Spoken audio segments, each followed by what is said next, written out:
All right. All right, I guess we're ready. You play your stuff whenever. Hey, this is Carrot Top, and you listen to Vocal Minority. It's worse than getting your caught in your zipper. Hey, what's up? This is Lars Ulrich from Metallica, and you're listening to the Vocal Minority with Nick and Steve, not available at Napster. Those bastards. Due to the adult subject matter of the following program, some listeners may find the content offensive, outrageous, or unsuitable. You know, like religious freaks, uptight losers, or little wussy mama's boys. Please listen responsibly. You're listening to the Vocal Minority with Nick Reynolds and Steve Harness. Hot. How much time? You're hot. I love scotch. I love scotch. Scotchy, scotch, scotch. Here it goes down into my belly. That is good. You're on the air. How are you? You look awfully nice tonight. Maybe don't wear a bra next time. How much time till we're on? What? We're on the air right now. I'm ready. Are you ready? Of course we are. We're always ready to be back and on the interwebs for the Vocal Minority with Nick and Steve, a la Brewski episode, recording number what, boys? I don't know. Have you lost track? 14. It is 1-4, yes sir. Well, how are you, Nickers Schmickers? The Vocal Minority, little prime time action. Oh, yes. yes. Dude, some primetime action. There's a lot of famous people starting off the show for us today. I can appreciate that.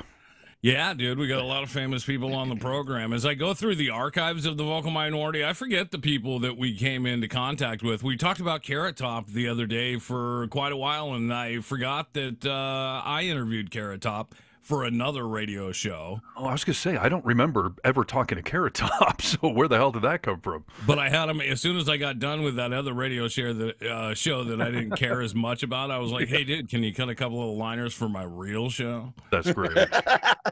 Classic. Yes. He doesn't need props to be funny. He was giving us props, though. I guess maybe that's how it all works. Yes. Carrot Top. All right. Well, I'm the Carrot Top of this group, I suppose, but I'm wearing holiday red today as well, so I really do have a lot of red going on. You are, dude. Is that just a plain tee you got on right now? It is, yeah. I try to. I'm trying to be conscious of the shirts I wear on the show, so that when people see our little clips on the interweb, we look different. That's just my my thought. It was professional advice I was given.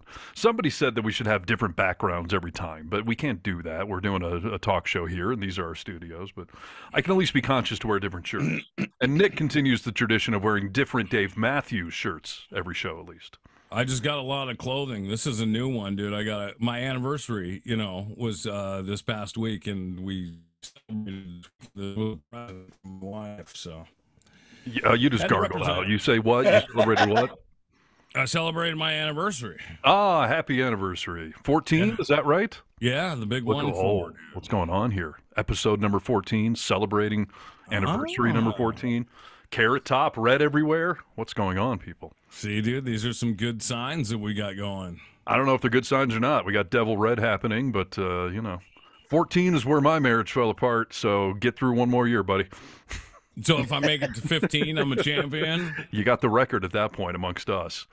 You got the quinceañera going on there, Nicky. Yeah, dude, I need a good party. And we will talk about Brewski and I's dating life at some point here, and I hope it serves as a reminder to you to keep putting full effort into that marriage. Are you a sex offender? I'm not. I can't speak for the boys, but don't you have to get caught? To ask everyone. Don't you have to get caught to be a sex offender? Oh, that's a valid point. Yeah. I don't know if I like what you just said, Brewski.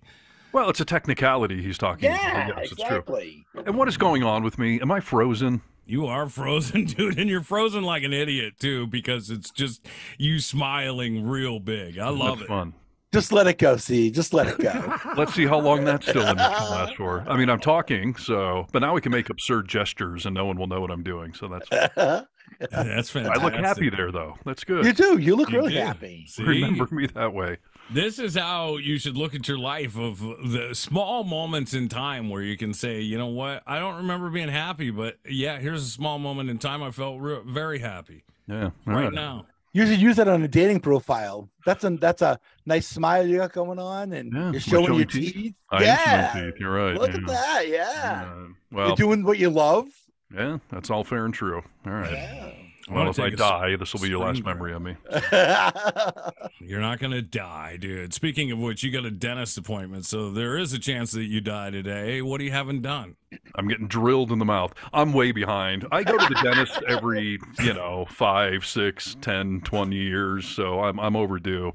I've been noticing a little funk in my mouth, and as I'm getting back out there in the dating world, that needs to be remedied. So, What do you scheduled mean a dentist funk? appointment. Like I haven't had my teeth cleaned since 2015. Oh, I see. You haven't been tasting a funk. You've been seeing a funk. I've been, yes, tasting, smelling, whatever. So I'd like to get that taste out of my mouth for someone else's benefit. All right. Well, this is driving me nuts that this picture is just staying on the screen. Seriously, how long is it going to take to reset this shit? Come on. I think it is fantastic, dude. You got to get a screen grab of that.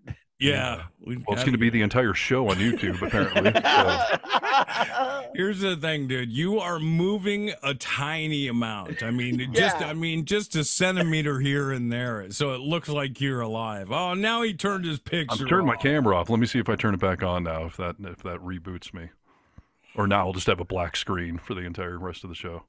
Now you're just a black hole. Fade to black, Steve. All right. It is one of my favorite Metallica songs. So. Oh, yeah. But seriously, what the fuck do I do about this?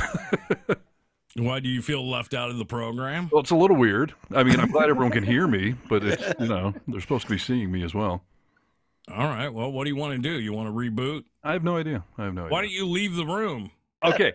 Seamless edit. We're back into the show. All Steve Harness was out of sight. Yeah, literally. You were out of sight, dude. We couldn't see you at all. Now we're back. It's the Vocal Minority with Nick and Steve.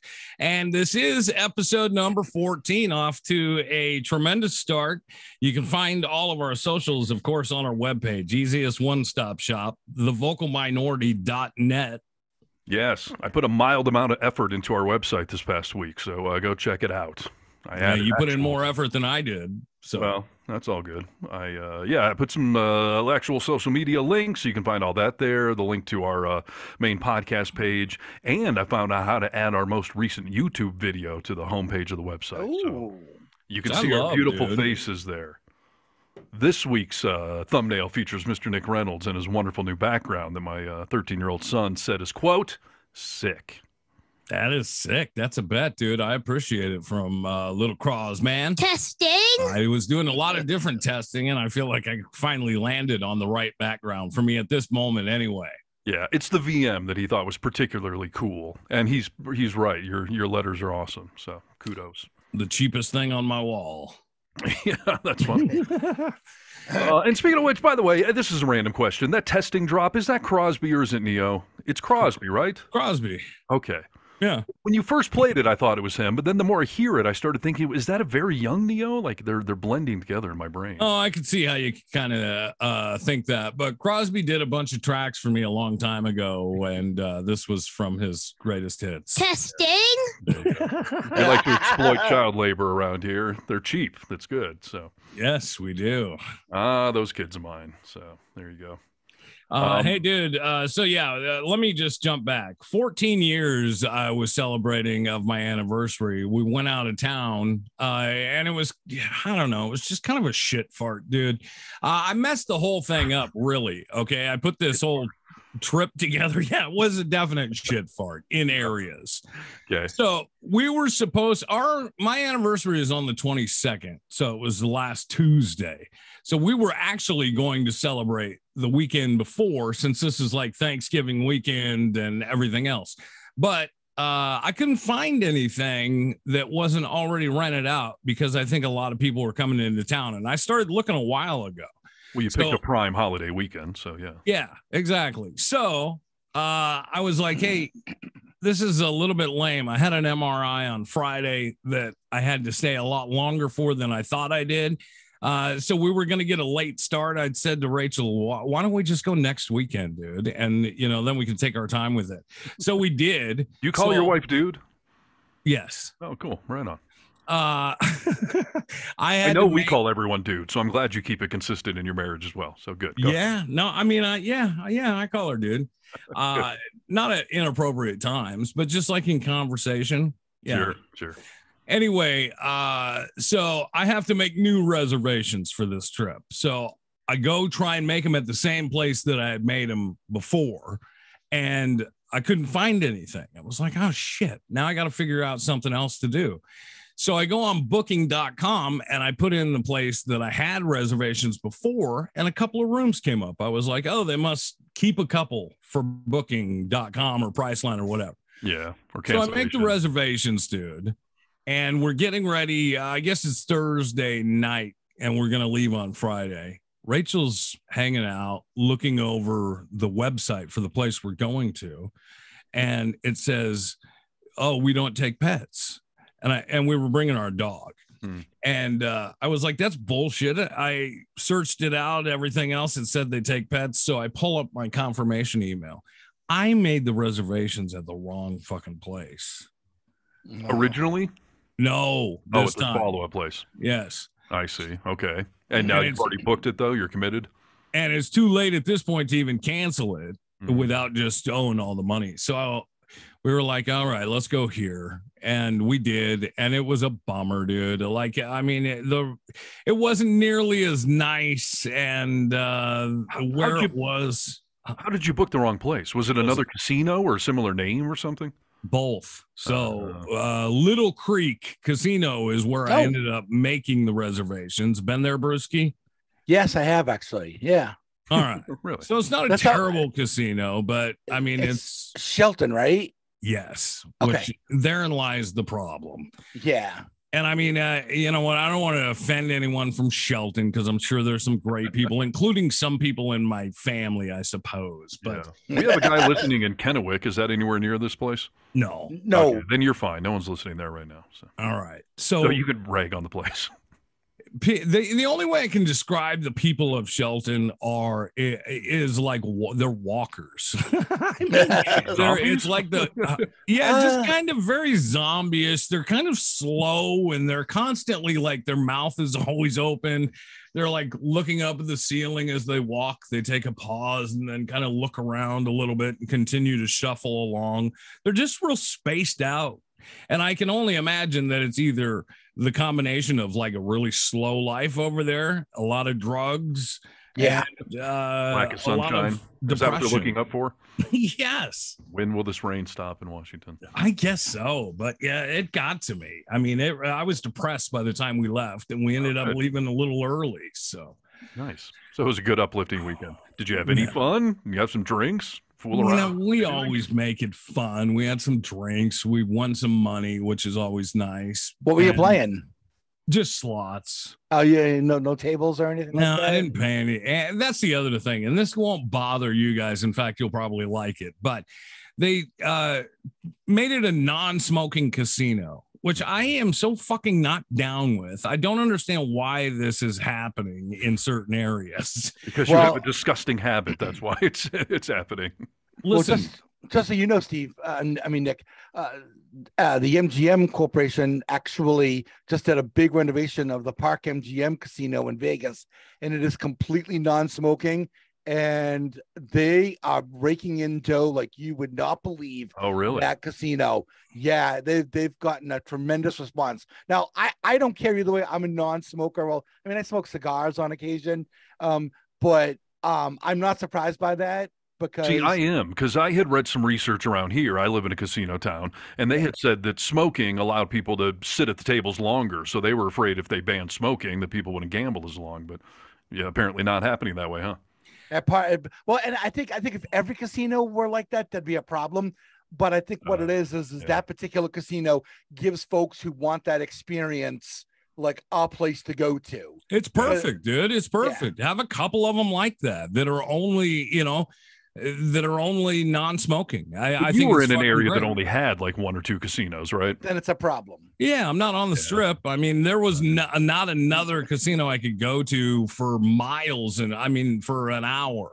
Yeah, it's society trying to shame you. Did it work? Did you quit? Dude, the society's always trying to fucking shame me for smoking cigarettes, and I say to you, fuck yourselves, okay? Because we all have our habits and our crutches, and because I can't see yours, you feel better about yourself. Yes. Nick, I thought you also chewed on occasion. Let's get it all out there. I'm a disgusting human being. No, dude. no, but I'm saying you can get Wait your a nicotine minute. fixed that way too. You chew? I don't know that I've ever seen you chew. Yeah, I mean, I do not often, but I probably chew a can of chewing tobacco a month, 1 can a month. That's the habit you should be shamed out of. Smoking cigarettes is pretty mainstream, but I grew up in bumfuck Michigan where everyone chewed, and I mean, literally, man, you're gonna rot a hole through your face. It's like radium girls. Your jaw's just gonna deteriorate. You're not wrong, dude. At the rate I'm going, though, I'm not in a good spot. I mean, I'm not gonna live a long life. Well, not if you keep those things going.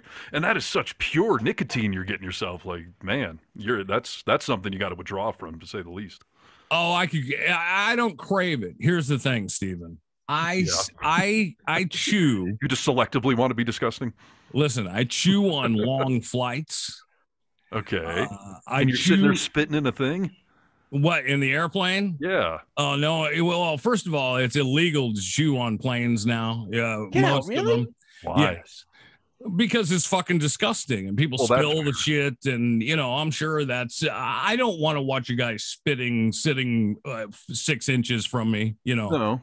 But it's not secondhand spit you're exposing anyone to. So right. Really, I think it's just kind of day class A. I just don't think the airlines want it. But if they ban me from eating like egg salad on a plane, then I understand spitting, but otherwise. But yeah. So anyway, yeah, that kind of killed the vibe for both Rachel and I both smoke, as you know. And it's kind of like smoking is one of the things like, when I drink, I smoke. When I gamble, I smoke. I mean, I do. And that's part of the fun for me. I said, you know what? The thing that sucks about this is that when I come to a casino, these things in order. I like to drink, I like to gamble, and I like to talk shit and smoke, dude. That's all I want. That's why I'm there, dude. I'm paying to be there, a lot of money to be there. So that sounds right. And there's a lot of the depressing zombie casinos around here where people just seem to, I don't know how it carved out that niche for itself, but it's just all miserable old people chain smoking, sitting at the slot machines. It just reeks of death in there. Or it's the people that that probably do some drugs. I'm not trying to completely generalize, but the person I'm talking about that worked construction all week, made a good amount of money, and fucking got paid, and goes and fucking kills it all, by Monday. Those people bet and bets on black. Yep. Exactly. But they also cash their checks at the casino. They go to the casino cage, they sign their check, right. And I was in Vegas during COVID actually, and I saw those folks sitting at the tables, not on the strip. This is downtown where I like to be, and there was this one lady, you could tell she was sitting there forever, and she had a mask on and she had a cigarette hanging out of the left side of her mask while she's smoking, and like the smoke's coming out of every possible area of the mask, and her glasses were getting kind of smoky too, and she's just like playing slots, like just like betting max and just like hitting it over and over again. And she's smoking the 120 cigarettes too. Oh yeah, they're 1.5 foot long. Yeah, I mean it is. The casino can be a depressing place for sure. But I like it though. It's kind of fun. I'd be willing to bet that most of those people that sit there staring at the slot machines, just hitting the button over and over, probably then go and criticize everyone else for being on their phones all day and staring at your screen all day. Like, get out, go do something. Yeah. It's easy to get trapped into it, Steve. I mean, if you enjoy it in any way, it's easy to get trapped into a slot machine. I love playing slots. I'm like that with video poker. I'll sit at a bar, and if I got a cigar and a gin gimlet in front of me, I will sit there and just keep them coming.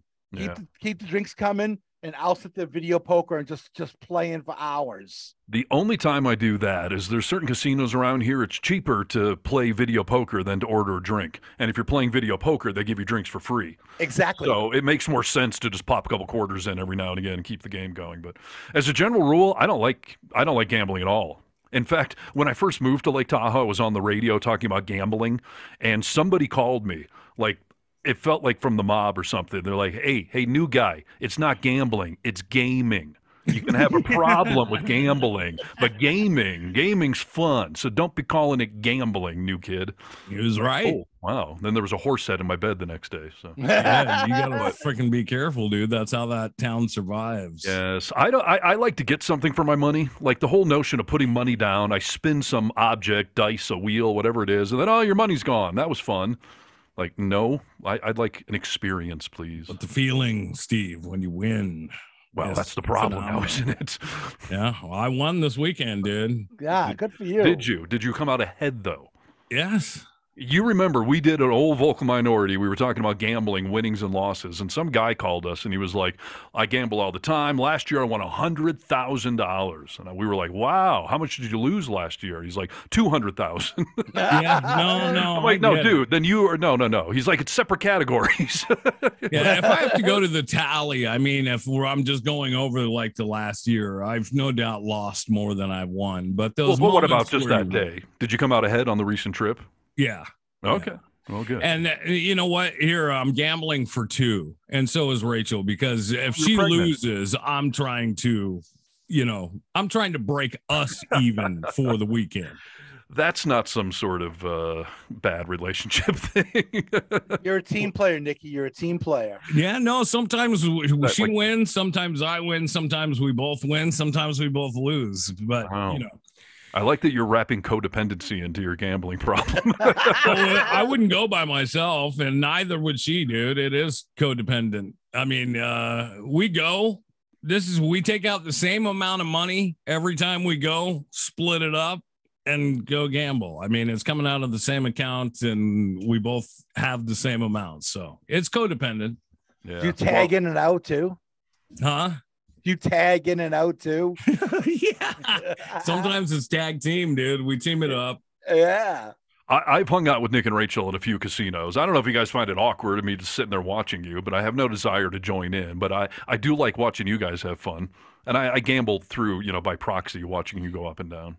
It's funny that you say that, dude, because when you first moved to Tahoe, the first time that I came to Tahoe, I was like, yeah, let's go out and hit the casinos. And you and Jamie took us out and watched us play. I was like, oh, you guys don't play at all? And you were like, no, people got to work 2-3 jobs in Tahoe. I'm just not going to give it away, dude. Yeah. Which I get. I understand it. Well, and I know a lot of locals that spend way too much time in those casinos. I remember getting a call once about a coworker where someone was like, hey, it's 12 noon, and one of your coworkers is wearing a station jacket. He's at the blackjack table, and, it turns out the guy had a major gambling problem, and that's how he was spending most of his days. My father-in-law, when I moved here, pulled me aside and was like, you are not going to spend your time at those casinos. And I was like, that's never going to happen. I realize now it's because he spent a lot of time at the casino, right. Projecting onto me. But no, I missed my plane, dude, in Tahoe because I got trapped in. I got caught in the casino and lost track of time. Yeah. Hey, listen, they can be fun. I spend way too much time at casinos, mainly because it's where restaurants and entertainment are around here. But sure. Yeah. Right. I avoid the actual tables, but yeah. Hey, are the buffets back, by the way? Are the what? Are the buffets back, by the way? Oh, yeah. Oh, yes. Oh, yeah. I love a good buffet. You do. We've got some good ones around here for sure. So. Dude, I'll go to the prime rib table. I'm like, hit me again. Yeah, those sneeze guards are COVID proof, so you can sneeze all you want on the food now. That's okay. Totally keep the prime rib coming, baby. Yeah, the food poisoning is still there, but the COVID's gone. So. I can deal with that. That's fine. Yeah. Speaking of exotic locations, gentlemen, we picked up some weird locations this week on the podcast map. Oh, really? And just a reminder to everyone out there, I see you watching. It's fun. I like to check the map, and I text the guys throughout the week to tell you what some of the highlights are. So some of these you've heard, but first of all, the Rainier Valley popped onto the map this week. What, Seattle's Rainier Valley? Yes. Seattle. I would say Seattle right now is probably our largest single cluster. Now, I was telling you guys before that Sacramento does really well for us for some reason, but I think I figured out something. I've noticed on my phone that I get a lot of ads saying, so you're dating in Sacramento or you're eating restaurants. I think that some of the Lake Tahoe people end up pinging through Sacramento. Because that's how this map tracks. It's where your server's at. It doesn't pinpoint to your house. Okay. But there's so many people in Sacramento listening, and when I look at my Lake Tahoe map, there's hardly any. But I have people telling me they're listening around here, so I think part of that Sacramento traffic is this. Same with Seattle, dude. Like your house, you're miles away, your dot. It's nowhere near where you actually live. But I've been doing a lot of, poaching on Twitter followers and Instagram of our Seattle radio friends. So I think a lot of Seattle people are discovering us through that. Nice. So yeah, Rainier Valley came on. St. George, Utah just popped on the map. Utah. Isn't that entire state dry, or is there any alcohol in that place? There's alcohol. They sell near beer there. Oh, how fun. So we're probably the most exciting thing happening in St. George, Utah. So welcome to the show. There have to be a couple of trampolines there, too. What do you mean it's dry, dude? It's a dry county you're talking about? Yeah. A lot of Utah, there is no alcohol. I don't know about the entire state, but I don't know why people live in that state. But hey, sorry, St. George, thanks for tuning in. San Antonio, Texas popped on the map this week. That's cool. San Antonio, you're on the air. Right. The liberal part of Texas. Welcome to the show. You guys should vote for Beto Moore. That's all we can say, I guess. Yes, please. Yes. Denver came on the map. That's cool. That's my birthplace, dude. That could be some people I know. Ah, there you go. Could be my old bosses. I used to work for a company out of Denver. Maybe they're sponsoring us. Yeah. And then the most exotic location, Poland. Some city in Poland came on the map this week. Krakow, Polska, Jesus Nantini. Very good. Is that Polish? It is, yes. Have they fixed their submarines there yet? Do they not have screen doors anymore? I don't know. Polish jokes? Anyone? No? Nobody? I've heard them all. In all seriousness, I always wondered growing up as a kid, like Polish jokes were everywhere. Polacks. What did they do to deserve this hatred and being painted as being total morons there? Where did that come from? I have no clue. It's just the way we treat people in this world, dude. And that's another, like I was trying to have you guys explain to me, why do people hate Jews? Because they're just white people. Why do Germans hate Jews? White people hating white people. Same with Poland. Like, why do we hate the Polacks? Why do we pick this one group of white people to make fun of? Well, with Jews, as we explained before, it's a more religious thing, I think. Sure. White people with weird religions. That doesn't happen everywhere else on the planet. And they're hated. Yeah. Catholics are hated, Jews are hated. We're going to have to get someone on. Hey, if you're listening in Poland, if you could reach out to us, go to thevocalminority.net. We would love to know why your country has been roundly ridiculed. But then again, that just stopped at some point. I haven't heard a Polak joke in forever. Well, go to Chicago. You hear lots of them. Really? You will? Well, there's a big Polish community in Lithuanian. My dad's family is from Lithuania, on the Lithuania-Poland border, and you'll hear all sorts of jokes like that in Chicago, Midwest in particular. There's a lot of that stuff. Well, I did grow up in the Midwest, so maybe that's why I heard so many Polak jokes back then. It's possible, like that whole bit on SNL, the super fans, Bob Swirsky. Yeah. We do have someone in Chicago listening, so you can reach out too and tell us what's up. Hey, Dad, how many Polish sausages you have? That sort of thing. Yeah.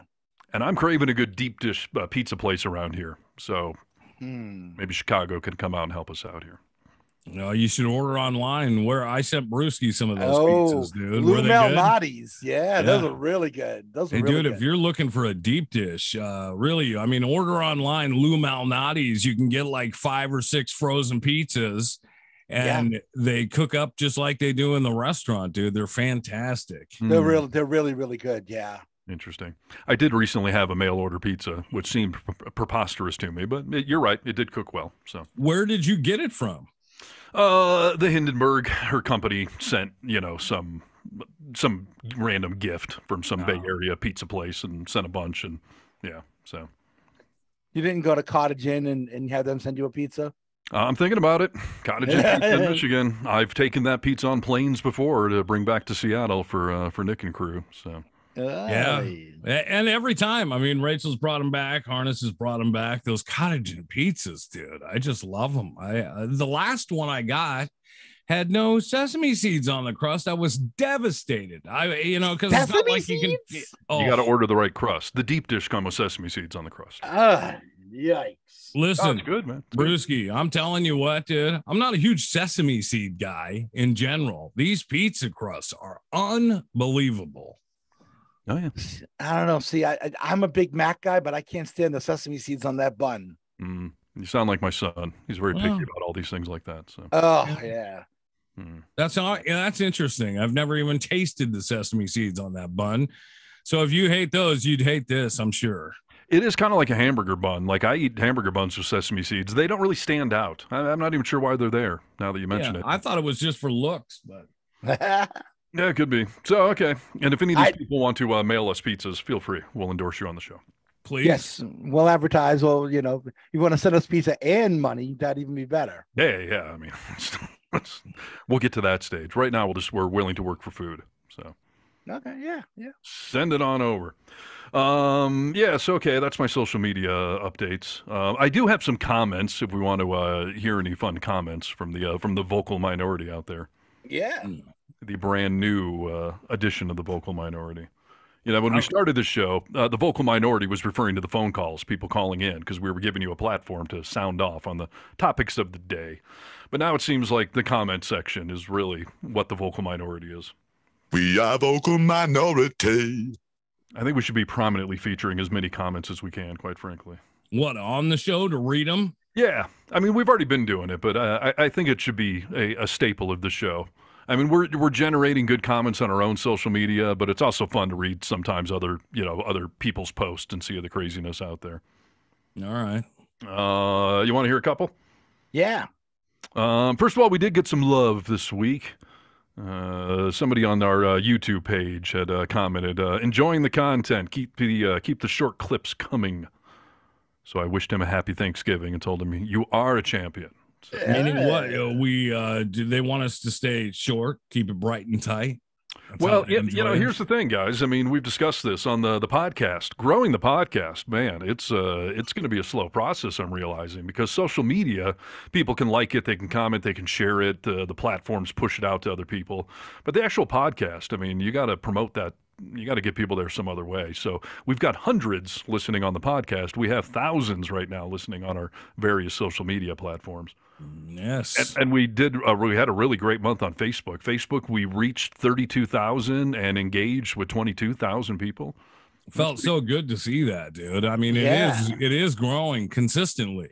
Yes. And so the social media stuff is fun because at this point we're basically doing this 3-hour podcast so we can pull clips from it to put on the social media page. So however we need to create content, I guess, whatever gets the job done, right? It'd be so much easier if we just wrote the quick clips and did the quick clips, right?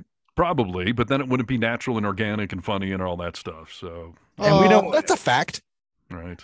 And we don't write stuff. Remember when we talked about that, Steve? You said how people wrote their whole podcast out. There's a whole bunch of podcasters out there that write their show and then read it back to people, and that's clearly not what we're doing here. So, but yeah, we're not capable of it. Listen, the hardest part of this social media stuff and the podcast is actually creating good content. You can know when and how to post and all that stuff. You can learn that, but you can't learn how to be funny and compelling and all that. So that's what we do naturally. That's right. And honestly, whatever works. I mean, we have fun doing this podcast. So if we got to do a 2 or 3 hour podcast just to be pulling social media stuff out of, I don't care where we monetize the show first at, just want to monetize it. So it's good to get a little positive feedback because as we've all learned over the years, people generally don't reach out to tell you you're doing a good job. They generally reach out to tell you suck. So usually that is the case. Yeah. We had a Trumper this week tell us to get new jobs. And I said, hey, unlike Trump, we're employed. So at least we got that part right. So anyway, so we did get some love there. We did a few political posts this week. But politics are so weird on the social media stuff. Facebook does not like political content, which is so ironic because it seems like everyone argues politics on Facebook. Yeah, I think it's I think they don't like the content of it because they have some sort of responsibility to filter it and check it and make sure that it's fact checked, you know. Yeah, are we certain though that it's not because we're not promoting right-wing causes? Because I'm sorry, but that's exactly what Facebook has been doing for some time now, where right-wing stuff, you can post whatever the hell you want. Yeah, listen, the right-wingers love that stuff. They gravitate towards it, but I can't figure it out because we post on the Facebook Reels or whatever they call it. I think they call them Reels. And it's just, I can go through our page and it is consistent. Any of our humorous stuff, topical stuff, pop culture stuff gets hundreds, if not thousands of views. And then the political stuff, 2 views, 10 views, like single digits or low. It's very bizarre. So that has to be Facebook holding those back. Well, I think it's also the problem with the algorithm and all the political content out there. We're swimming in an ocean as not a lake. You know what I mean? Yeah, there is that, but I would think some of them would take off because we'll have a video on TikTok. I would have thought TikTok was just for the kids, but our political stuff on TikTok gets thousands of views, and then the exact same video on Facebook will get nothing. So it has to be Facebook squishing it. And like I've told you guys before, Facebook made me jump through all sorts of hoops for us to be able to post political content. Not only did I have to fill out online stuff, they actually mailed me a verification code. Yeah. Like, you know how some sites text you a code and you have to enter it? Sure. Yeah, Facebook I remember mailed me one. Snail mail. You know why that is? Because Facebook has now become the Facebook, which is nothing but grannies on there now. That's and they're getting a lot of grief about Russian propaganda, or they did. So now they're clamping down on who they deem as political. And there was windows going into the election recently where they wouldn't let any of us post political content. I mean, you can post it on your page, but they won't let you circulate it on Reels. They won't let you run an ad to promote a clip of politics. It's really weird. So I don't know, but my point is, some of our TikTok political stuff was doing well this week. But again, everyone who likes it is clearly a liberal that agrees with us. Everyone who comments is some pissed off conservative that just wants to scream at us. So yeah. We posted a clip about, was Biden really senile? It was me defending him, like tripping on his tongue does not indicate he's senile. And especially if you're going to compare him to Trump or George W. Bush, you remember this chat. So yes. So we got a few hated comments on it, but one of them was, this guy speaks our language. He says, dude, you can't even compare anyone in history to Biden when it comes to not making sense when they speak. He is clearly senile, which is bullshit. My reply was, Kofefe. Enough said. Enough said.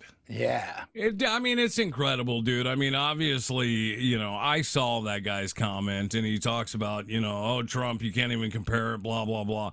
Well, first of all, yes, you can. But if you want to go back to history, let me tell you this, dude. You have not ever watched anyone run this country before Trump did it. I feel like all these fucking bandwagon political people for Trump are just like, oh yeah, we've been doing this for years. No, you haven't. I know a lot of you that voted for Trump, and I know it was your first time you ever freaking voted, dude. Yes. Trump has got a long list of public gaffes he's made and tripping on his tongue. And again, I'm not criticizing him for that per se either, because my whole point was when you speak publicly for a living, you're not going to get it right all the time. No. And anyone can edit together a montage to make you look like a moron. But Trump's got plenty of that. And George W., may have even more than anyone.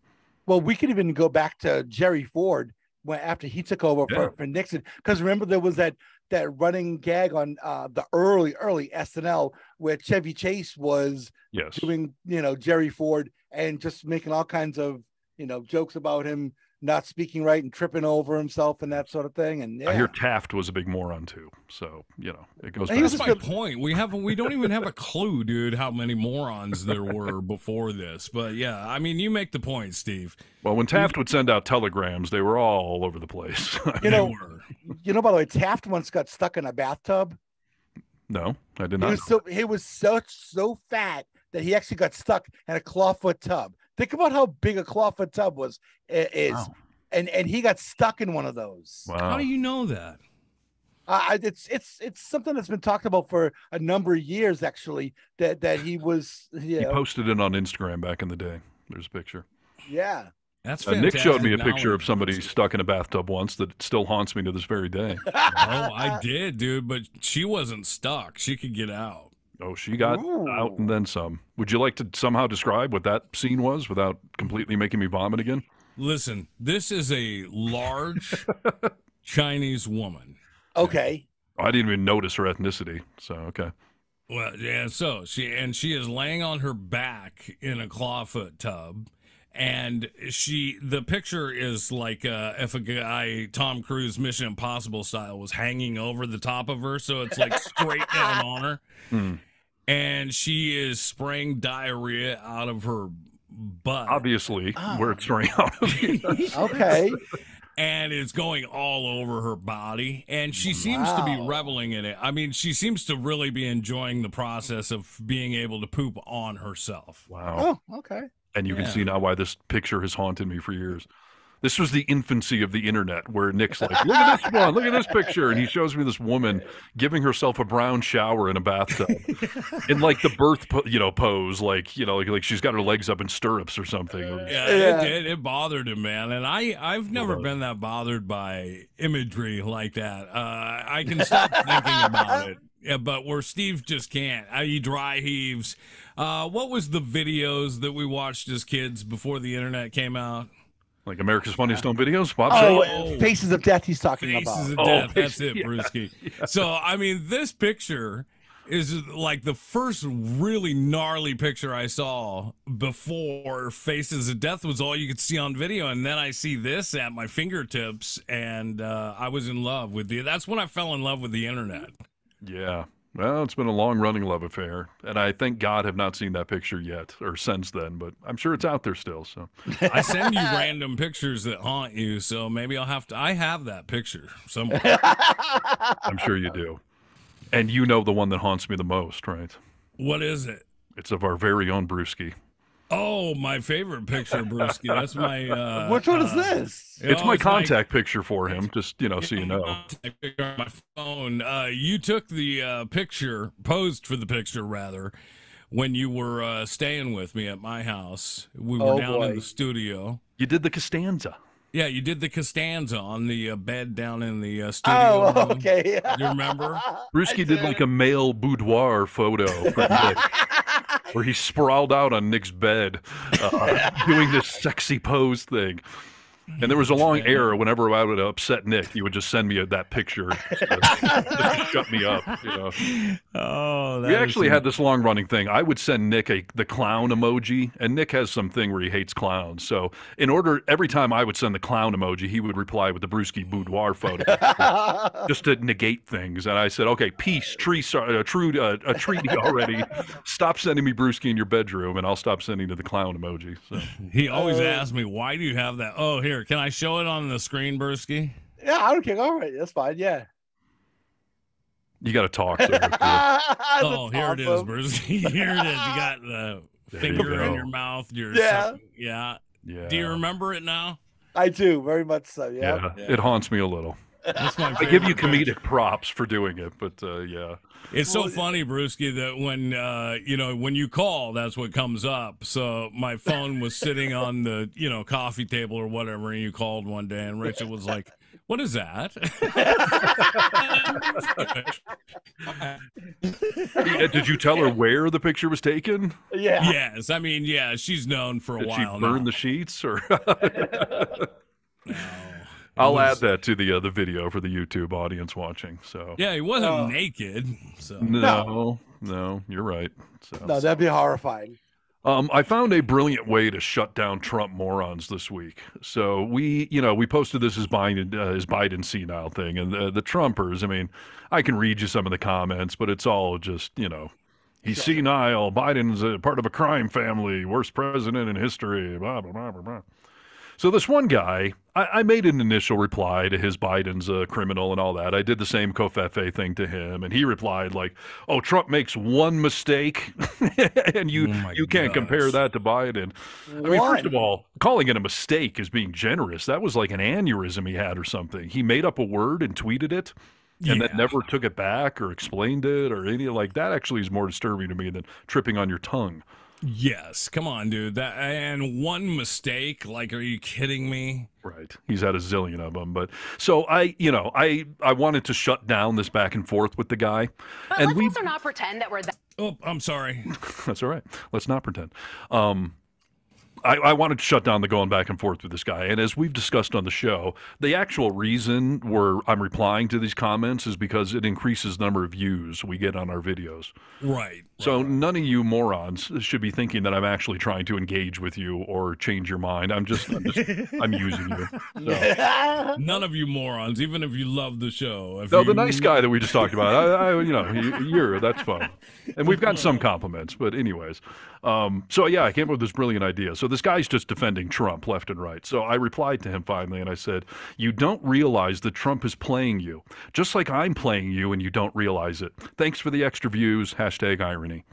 It is. I saw that comment and I was like, that was the perfect comment because that guy's just going to sit and think. Right. What does he and mean? That shut him down. Yes. He never replied again after that. So, I think. And by the way, you're not wrong. You are all being played. Absolutely. By him and us, if you see me engaging with you. They are the biggest marks.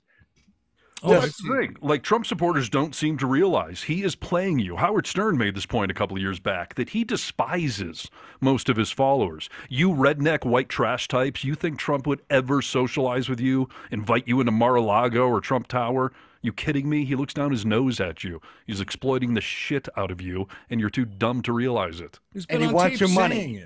That's all it is. He wants your money. Yes. The multimillionaire who needs your donations. That's the other funny thing. Everyone's like, he's a successful businessman, which he's not. He's blown daddy's money 100 times over. But if he's so successful, why is he asking you for your money? Why wouldn't he just spend all of his glorious money? Well, he blew his father's money so much that his other siblings actually had to put a stop to him getting any of his father's money. Otherwise, there wasn't going to be anything left for them to inherit. Right. Yes. Oh yeah. He's a nightmare. Every way you slice it, he's a nightmare. But he would not spend a second of his time with you. He wants your money. He wants your loyalty, and you have all given it to him. It's like those church guys that say like, "Hey, if you want your cancer to go away, like you can't afford the chemo, send me $20 and I'm going to pray for it." And like the people do it and they really think that that's going to come true. It's the same freaking thing. You're a sucker. You're being grifted. Yep. Here's a comment that is it's so ironic that, this guy can't even see the forest through the trees. He says that you have to be a communist to defend Biden. So let me pause right there. I always love it when we're using our First Amendment rights to express our opinions and somebody's reply is, you're a communist. Like, we're in America. We get to do this. We get to have these debates and have our opinions. Yes. But your retort is, I'm a communist. Like, bite me. Biden his entire family is criminals. Again, the irony of Trump having all of his family involved in all of his, shenanigans, making money off the White House. Could you imagine if Obama had his kids working there and they made millions of dollars while working at the White House? Oh, dude. I mean, well, like you said, it would never happen, dude. And it's so funny. They can't even be a part of a charity anymore because they've ripped charities off, dude. Like, when are you going to wake up and smell the covfefe, dude? Exactly. So, yeah, I mean, it just goes back to that original point. Trumpers don't seem to understand that he is playing you. If you're if you have a golden toilet, then you and Trump have some simpatico things going on. But otherwise, the rest of you, like, he's just playing you. So. Well, his golden toilet isn't even actually golden. You know what it is? It's brass. What you say? It's brass. It's polished brass, which just shows you. But that just shows you that it's all phony. It's all a facade. Yeah. Every last bit of it, Why not just paint it gold then? Why go with brass? That's got to be cold too, by the way. Because it's a hotel thing. Yeah. Imagine the dumps that guy takes in that toilet, dude, because of all the crap he eats. It's just Wait. he's just shitting out Big Macs and Diet Coke. Wait, but wait. Are you talking about the ones that actually make it to the toilet, or the ones that he leaves in his Depends? You think that he has diapers on? Look at the pictures of him. Look how puffy his ass is. There's no way his ass is that big. Yes, he eats a lot of shit, but his ass is padded because he wears diapers. There was a story that when he was in the White House in the morning, well, first of all, he slept in a separate bedroom from Melania. Sure. That goes way back. But his sheets would have to be taken off his bed every single morning by staff members, and they had certain people who were allowed to go in and take the sheets off the bed before other folks could go in and talk to him. I thought that was from the Russian hookers giving him a golden shower every morning. No. This is yeah. Well, there's that. But well, then if he's so old, stains on the sheets, you mean? Yep. Well, again, we've been talking about old age should not be held against you until you're displaying signs of it. So, yeah, if he's crapping the bed every night, not a good sign. Wow. A little leakage there, Yeah. They said Joe Biden was pooping his pants, too. I mean, there were a few stories out there of Joe Biden pooping his pants. I don't know why these presidential types are pooping their pants, other than the fact that they are, past the age range of the pooping phenomenon.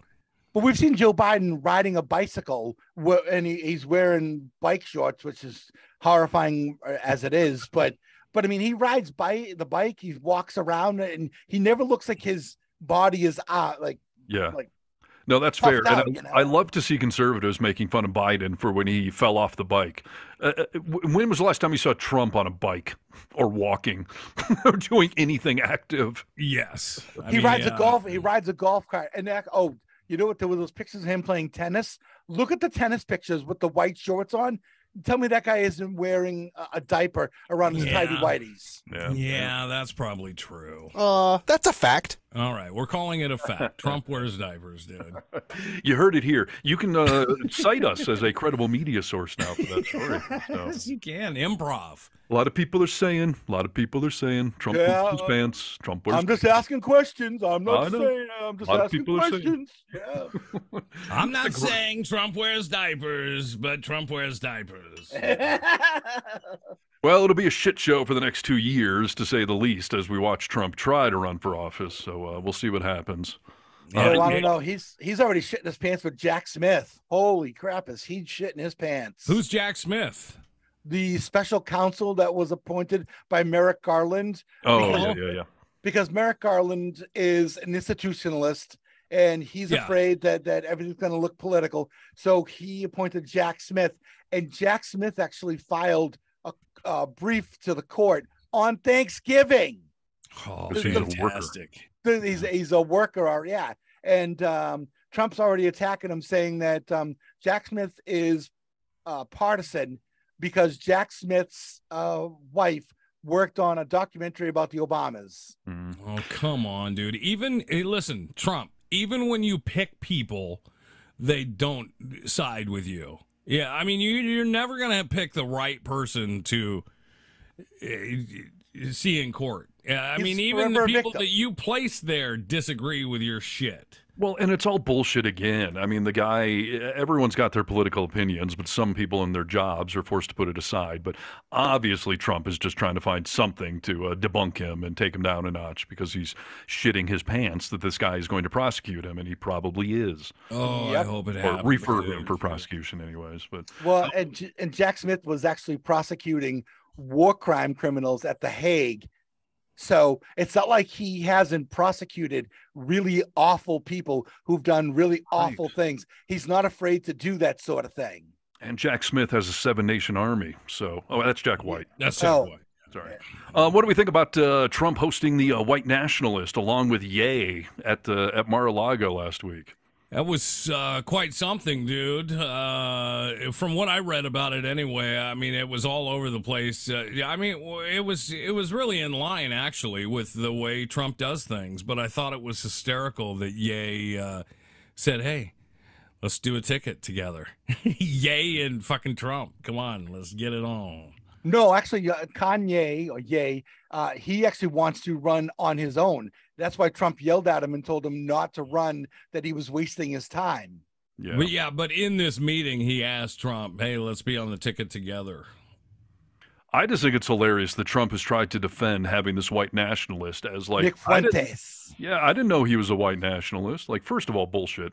But secondly, that's a terrible defense. That somehow a white nationalist snuck into your home. You had no idea who you were inviting in. That actually is worse than knowing he's a white nationalist and inviting him in.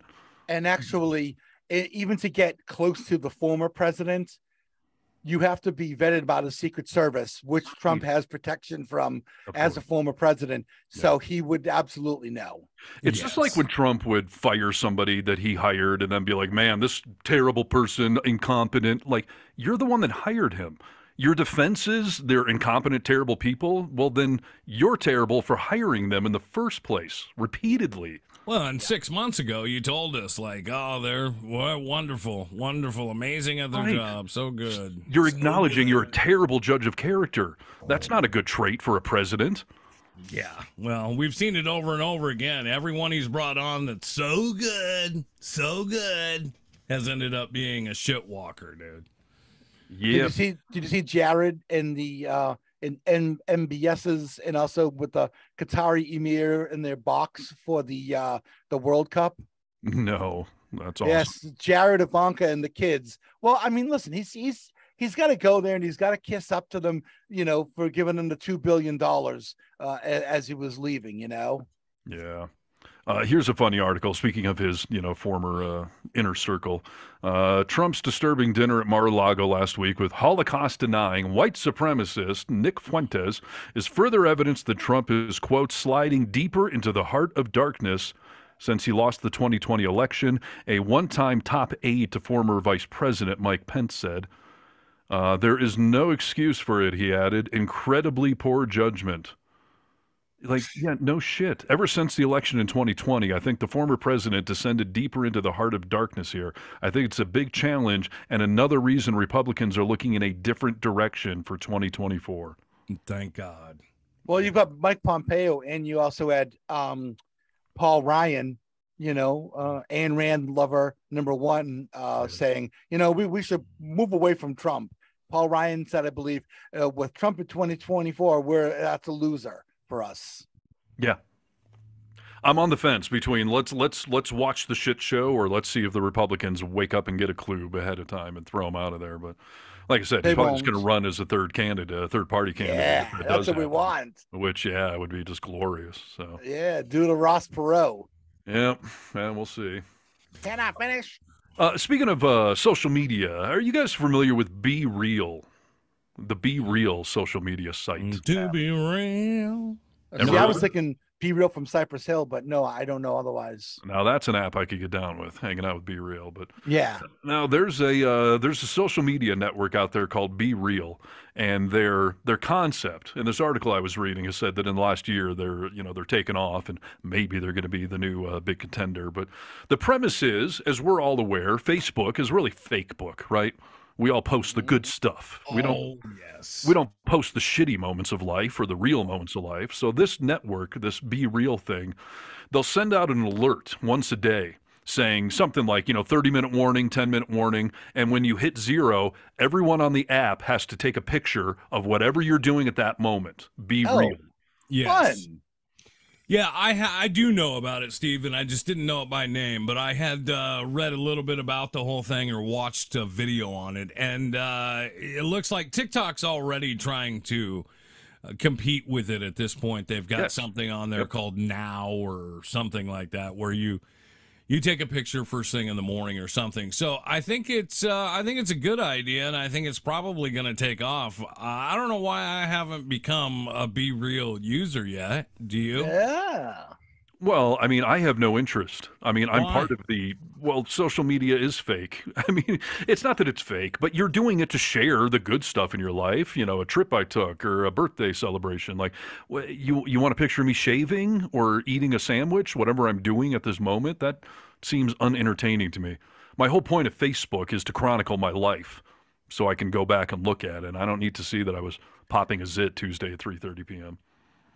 Well, maybe it's just to get some mental health back in this country, right? The illusion that our kids see that everyone's life is fantastic other than ours. Yeah, I don't know that I want to see all of your real lives, quote unquote, either. Like, I don't know. Maybe it's something worth trying for a month or two and see what the results are.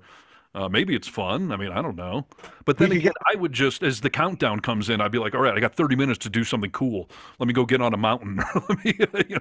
let me give some beautiful woman. I'll pose for a selfie. You know what? It would be a better system if everyone had a random time and an alarm went off and you had to do it right when that alarm went off. It'd be more realistic, Yeah, because you're right. You'll be planning like, hey, I got to make sure I'm in the back room looking out the window in 4 minutes. Yeah, grab a guitar. So I don't know, but yeah, they say it's really taken off. So I don't know. Maybe we should jump on there and try. Or do I'm game. I'll do it. Brewski's gonna do it. Why wouldn't we? Well, speaking of being real, how was everyone's Thanksgiving, which was last week for those of you listening to the podcast? Anything noteworthy? Go ahead, Brewski. No, Sister Brewski and I cooked dinner for us and we just kind of hung out. That's it. Didn't do anything other than eat and drank a lot of whiskey, and that's about it. Yeah. Nice. Sister Brewski does not drink. Is that right? Not really. No. I'll talk her into like a Belvedere and Cran every so often. She likes Belvedere vodka.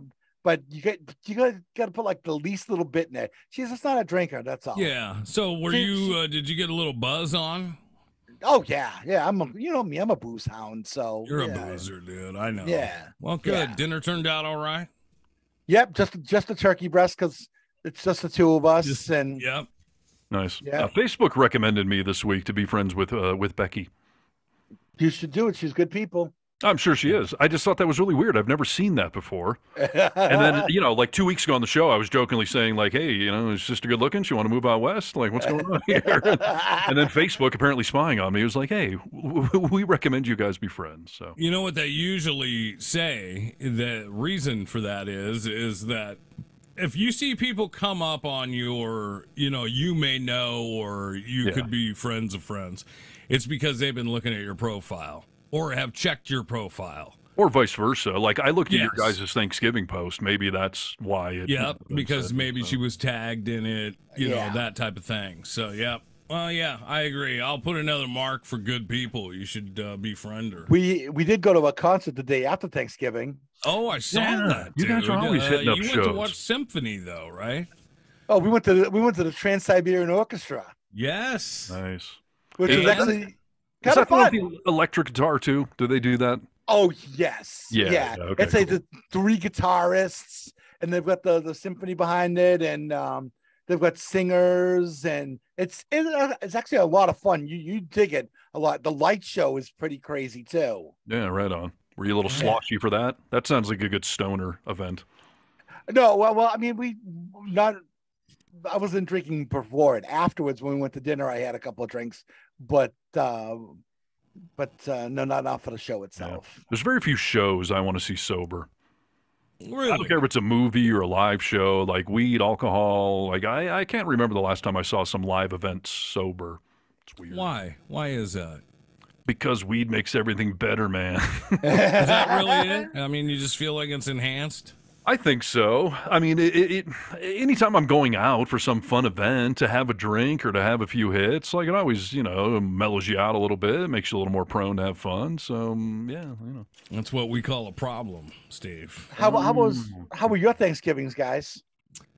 My Thanksgiving was nice. My Thanksgiving was simple, and I felt loved, and I felt like I was thankful, that everything went off without a hitch, I suppose. Did your mom come over to your house?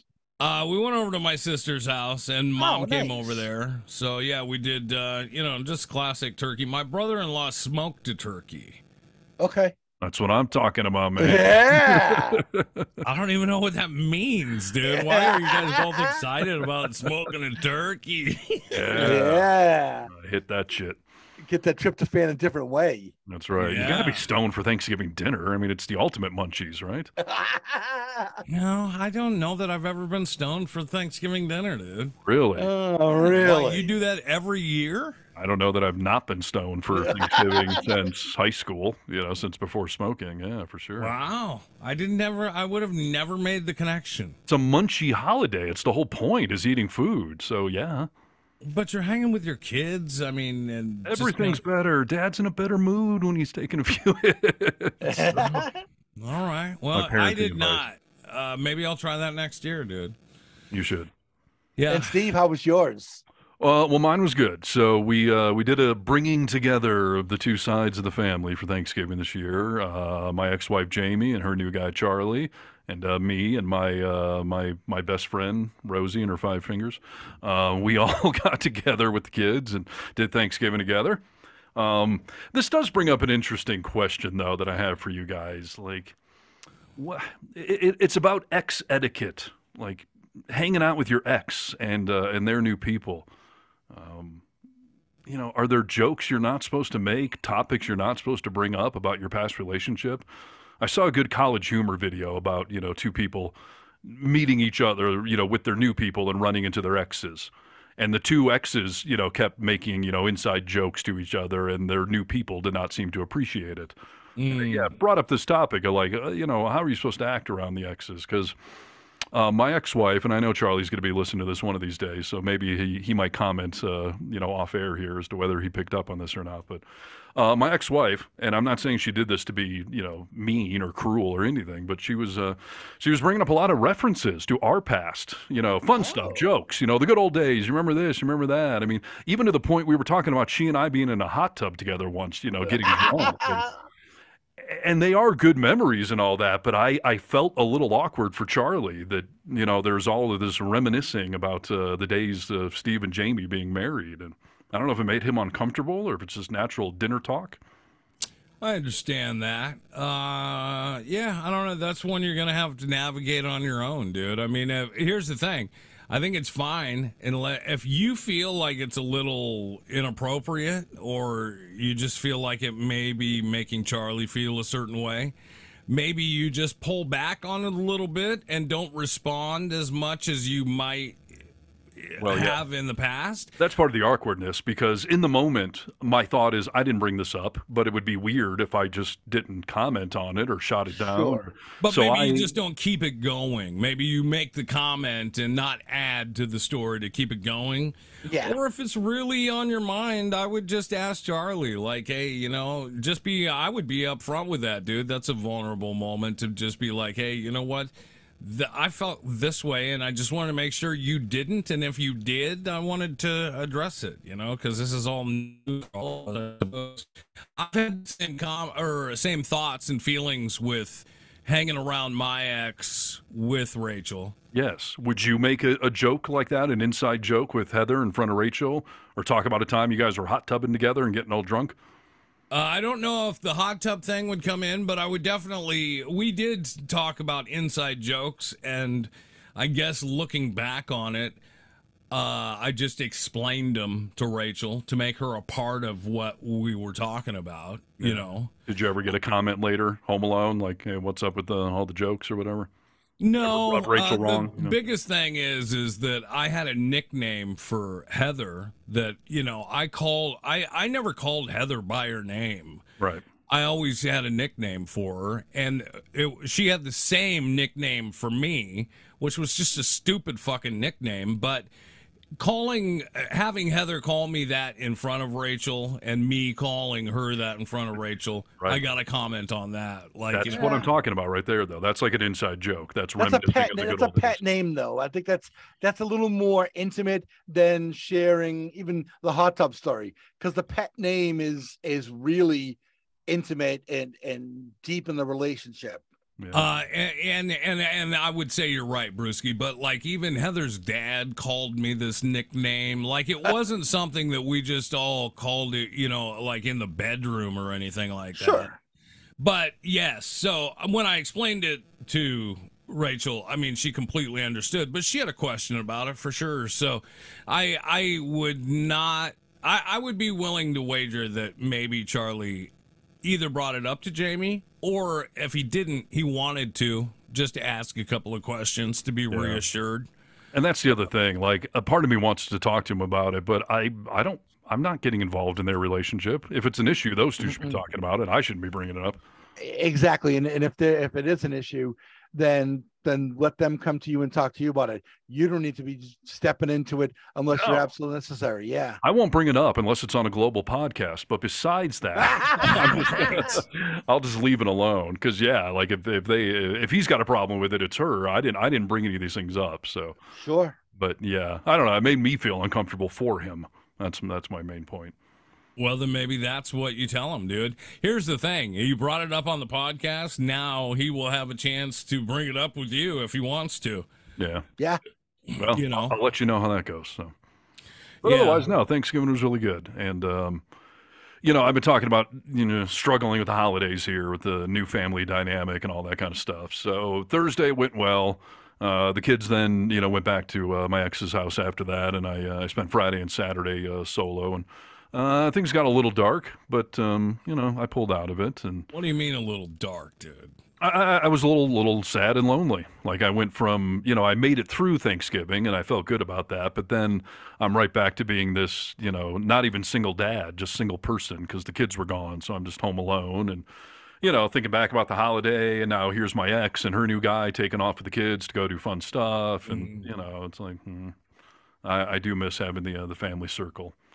And I've been realizing, and my shrink is telling me not to beat myself up about this, but I feel like I've been surviving these past 5 months, not thriving. So I feel like I'm not orchestrating like family events, like when when we were all a family. It was the weekend, it was Sunday, let's all go do a family thing together. I haven't been doing any of that because I've been trying to keep my head above water, let alone plan fun family activities. So I got to knock that shit off and get back on that horse. So yeah. Beating myself up a little about that. And quite frankly, go ahead, Nick. Make me feel better. What were you saying?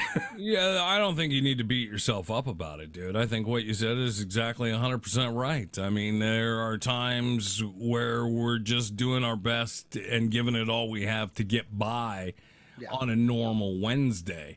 Now that you've, thought about it, you've acknowledged it. Now it's time to start taking the steps, but don't beat yourself up. Hey, past is past, dude. There's nothing you can do to change it, so why lament and beat the shit out of yourself up over it? Yeah.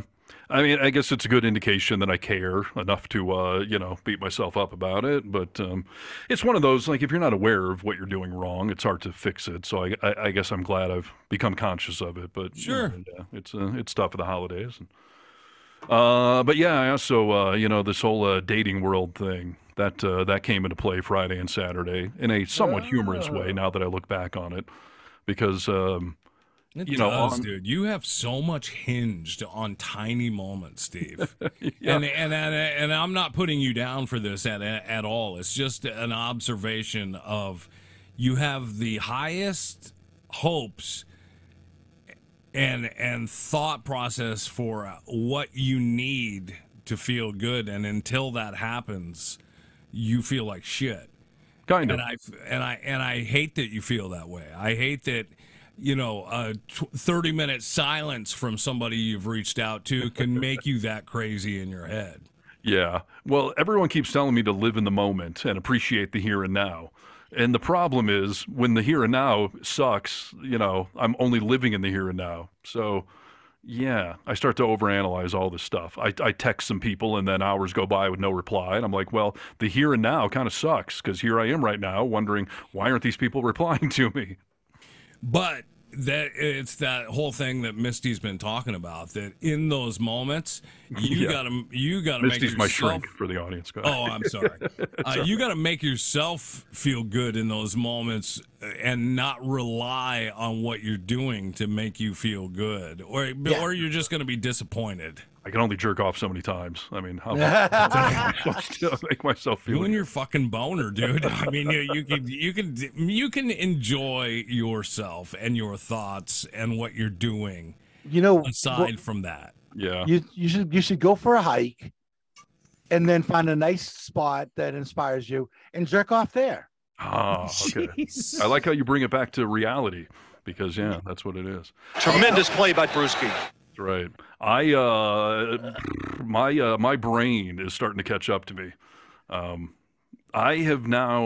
going on 5 months of no sex, and that is the longest streak I've had in my adult life outside of a relationship. The last year of my marriage, we were in marriage counseling for 10, 11 months, and there was no sex going on during that. So that's technically the longest streak in my adult life of not having sex, but I was still married at the time. I was still in a relationship. Yeah. This is my longest streak being single. And I will tell you, there were droughts in my marriage life. That was one of my bones of contention, that the sex life wasn't up to, where I wanted things to be.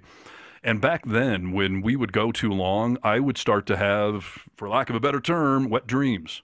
Like my brain starts to tell me, like, you need to go get laid. And it forces me in my sleep.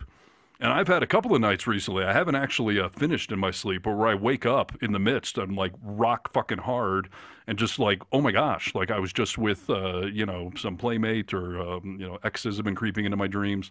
Not the most recent one. Don't flatter yourself. But yeah, where I'm just like, oh my gosh, like my brain is starting to tell me like, you have got to get out there and get your life back on track because this little drought has been going on too long. That's funny. That's the way you take that, dude. Absolutely. I don't ever have dreams like that when I have a healthy sex life going. It's only when I get into a drought. Interesting. Yeah, that's very interesting. Well, what good came out of your text to these women, dude? You texted all 3 women? Yeah, so here's the deal. We're down to the top 3, and I'm ready to finish my American Idol, the harness games, whatever we want to call this. You're ready to finish it? Yes, like enough already. Like I need to pick somebody to go spend some time with. You think that one of these 3 people you've decided will be your next wife? Not my next wife, because I don't know if that's even what I'm looking for anymore. But I need to find somebody to spend more than one date with. And I feel that my top 3 right now are all second date material. So I need to go through the... You have not had even first date with 2 of them. How do you know they're second date material? I'm going purely on resume, stats, conversations back and forth, that kind of thing. I feel like these are 3 viable candidates. So I need to get out with all 3 of them. And by the way, the well is running dry. Like, I don't know if it's because we're approaching the holidays, but my dating apps have just dried up. But that may be the universe telling me, like, you've got your top 3 contenders. Let's go have first dates with them and then see if any of them are, true contenders. Welcome to my world, Steve. Well, exactly. That's what I'm saying. Like Brewski and I are in this dating world hell. So I'm at the drying up. I mean, in the dating app. Yeah. Oh, yeah. Yours are running out too. So this may be a seasonal thing. Like our dating coach had said that most people try to partner up by the holiday season. So if you haven't partnered up by late October, good luck until like January or February. But I have had some good candidates emerge recently. But, it's these mind games I play with myself. So on Thursday, on Thanksgiving, I sent all 3 of them just a generic, Happy Thanksgiving text. And really, I'm being a nice guy, but B, I'm also testing to see who's going to reply back. Are you still interested?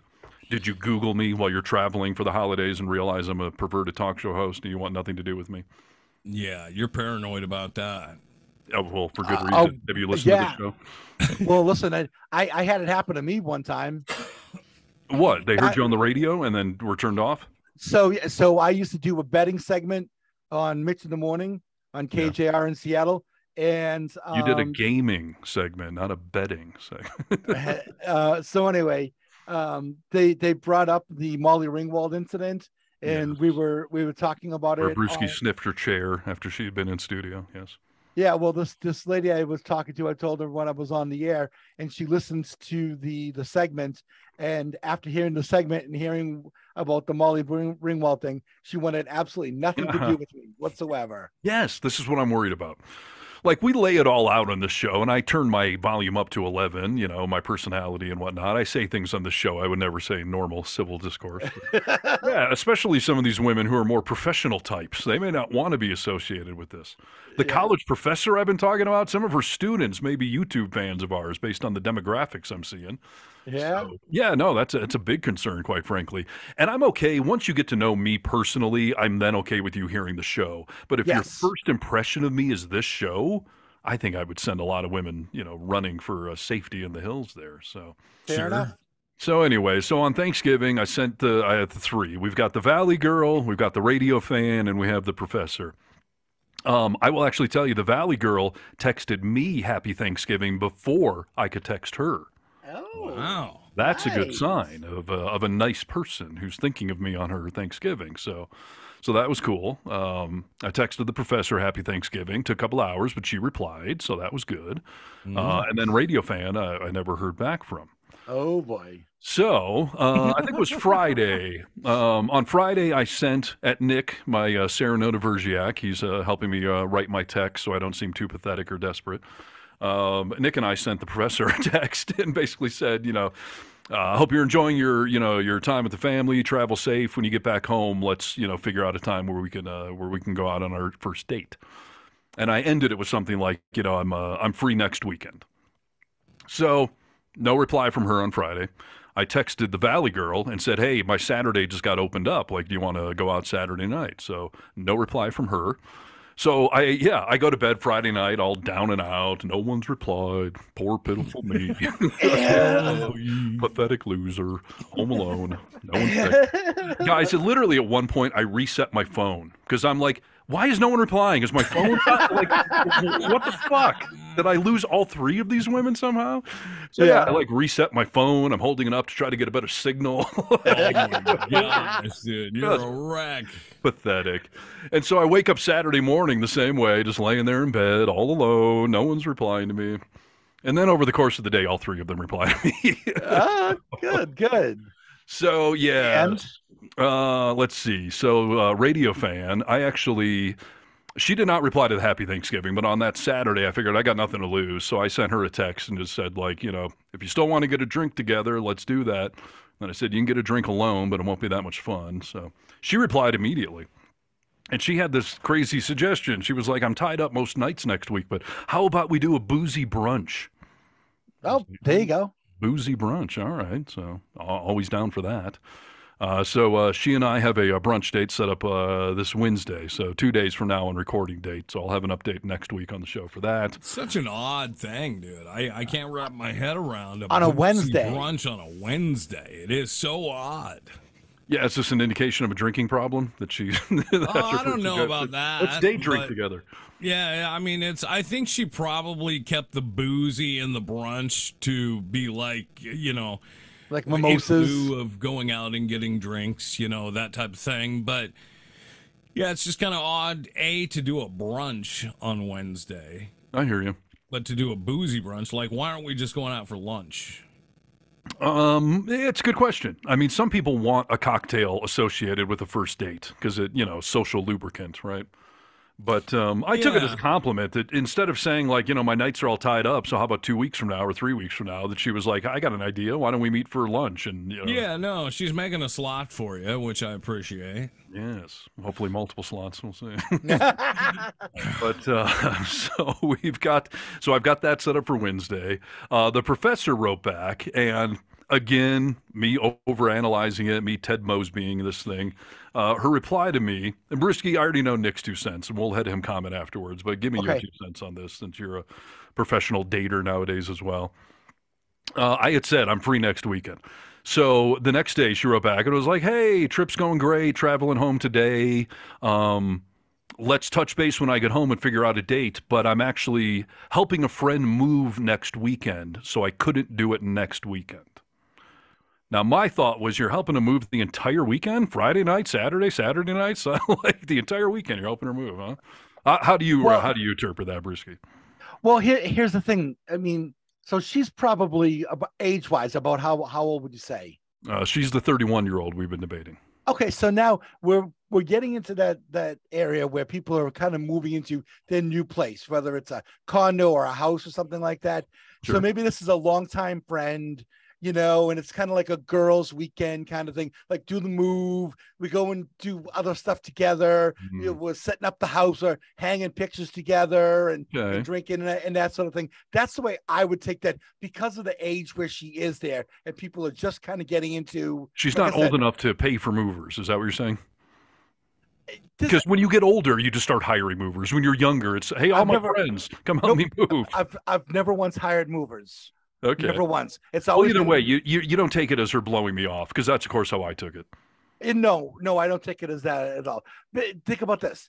If you say, so after that, let's say next weekend happens, comes and goes, and then you reach out to her and you're like, hey, how about, and you leave it open and you give her a whole bunch of time. Well, I'll be reaching out before then, but yeah, go ahead. But the whole weekend, like say, hey, you know what? My weekend is completely wide open. And if she comes up with an excuse, then I would say she's blowing you off. See, here's my current strategy, and Nick, you tell me if I'm overreaching here, but I felt like I texted this woman too much last week, even though it was like 2 or 3 texts. I don't overplay my hand. So my thought was wait till tomorrow, Tuesday, and text her and say, hey, how about Thursday night? We just grab a cocktail. And then I see what she says. If she says no for Thursday, and I don't know. Or I would tell her at that point, you pick a day in the next month, and I don't care if I have my kids or not. I'll accommodate it. Well, the other thing too is let's look at the schedule she has for where she teaches. You know, are they on break? I mean, because really, how much could a professor actually have to do over a holiday break? You know, you would think that there would be a fair amount of time where she was free to be able to accommodate something like that. Professor Reynolds, how do you analyze all this? Well, I think you guys are both over analyzing this. She's busy, dude. I mean, she's busy. Even if she's not as busy as you want to, you are coming at this with like, you either better be fucking busy or you're blowing me off. What the fuck?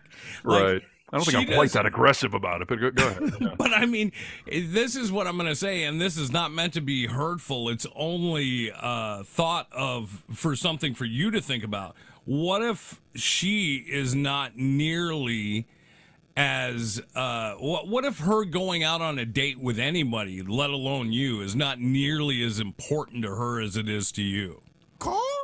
I don't understand what you're saying. She has a chance to meet me. How can that not be really important? Right, but she doesn't even know you yet, dude. So all I'm saying is, like, you are in a hurry and excited to get this fucking rolling, and she may not be. She may be of the mindset of the like dating apps, but yeah. Hey, you know what? If I have the chance to go out with somebody here, if I have a chance to go out with somebody here, if that falls into line, maybe I'll meet someone great. So that's one. You may just have a different mindset of timing on, I don't need to go out all the time. Listen, I mean, the pessimistic side of me says you can't move the entire weekend. The realistic side of me says she replied to you. She didn't ghost you. She still said, let's find a time. Like, those are, probably all good things. But like Brewski said, if she continues to not have time, then either she's blowing me off or you're too busy to be dating. Yeah, I think, I mean, I don't even know. Your plan is to text her. I don't, read exactly her last text. All right. I happen to have it right here. Her last text to me. So I had said, hope you had a great trip. Travel safe. Let's chat when you get back so we can get drinks or dinner planned. I'm free next weekend. So either Friday or Saturday would work for me. So her reply was, hey, it was a good trip. Hope you had a great Thanksgiving. Next weekend, I've been enlisted to help 2 of my best friends move, so I'll probably not be available then, unfortunately. But yes, once I'm back, let's coordinate to find a time to meet up! ! Oh, see? It is the exclamation point. That's good. Oh. You see the games you have to play with all this stuff? God, it's so exhausting. Well, nothing. I'm right. going to bring it back. I'm going to bring it back to Seinfeld. On Seinfeld, Elaine had a problem because her boyfriend didn't put an exclamation point on a message because it accentuates it and shows that there's an urgency there. Sure. Yeah. No, I understand, dude. I understand. But listen. So I don't even know at this point if you should be texting her. Listen, if you text her, it should be your last text until she texts you. Well, I hear you. Like I've said, I'm afraid I'm texting this woman too much. I'm not trying to come off as desperate, even though I might be. But, I don't want to convey that. If she's not if she's not, she's got all these plans to do stuff. I think they're probably genuine, but let her pick it up. I mean, at this point, maybe you can text her one more time and just be like, you know what, whatever, she said we'll coordinate then. When is she back? Today? Tomorrow? I assume she's back by now, yeah. All right. So in the next couple of days, if you haven't heard from her, I think you could probably send a text and just be like, yeah, I'm good for whatever day you want to pick, for whatever day works for you next week. Right. I'm good for.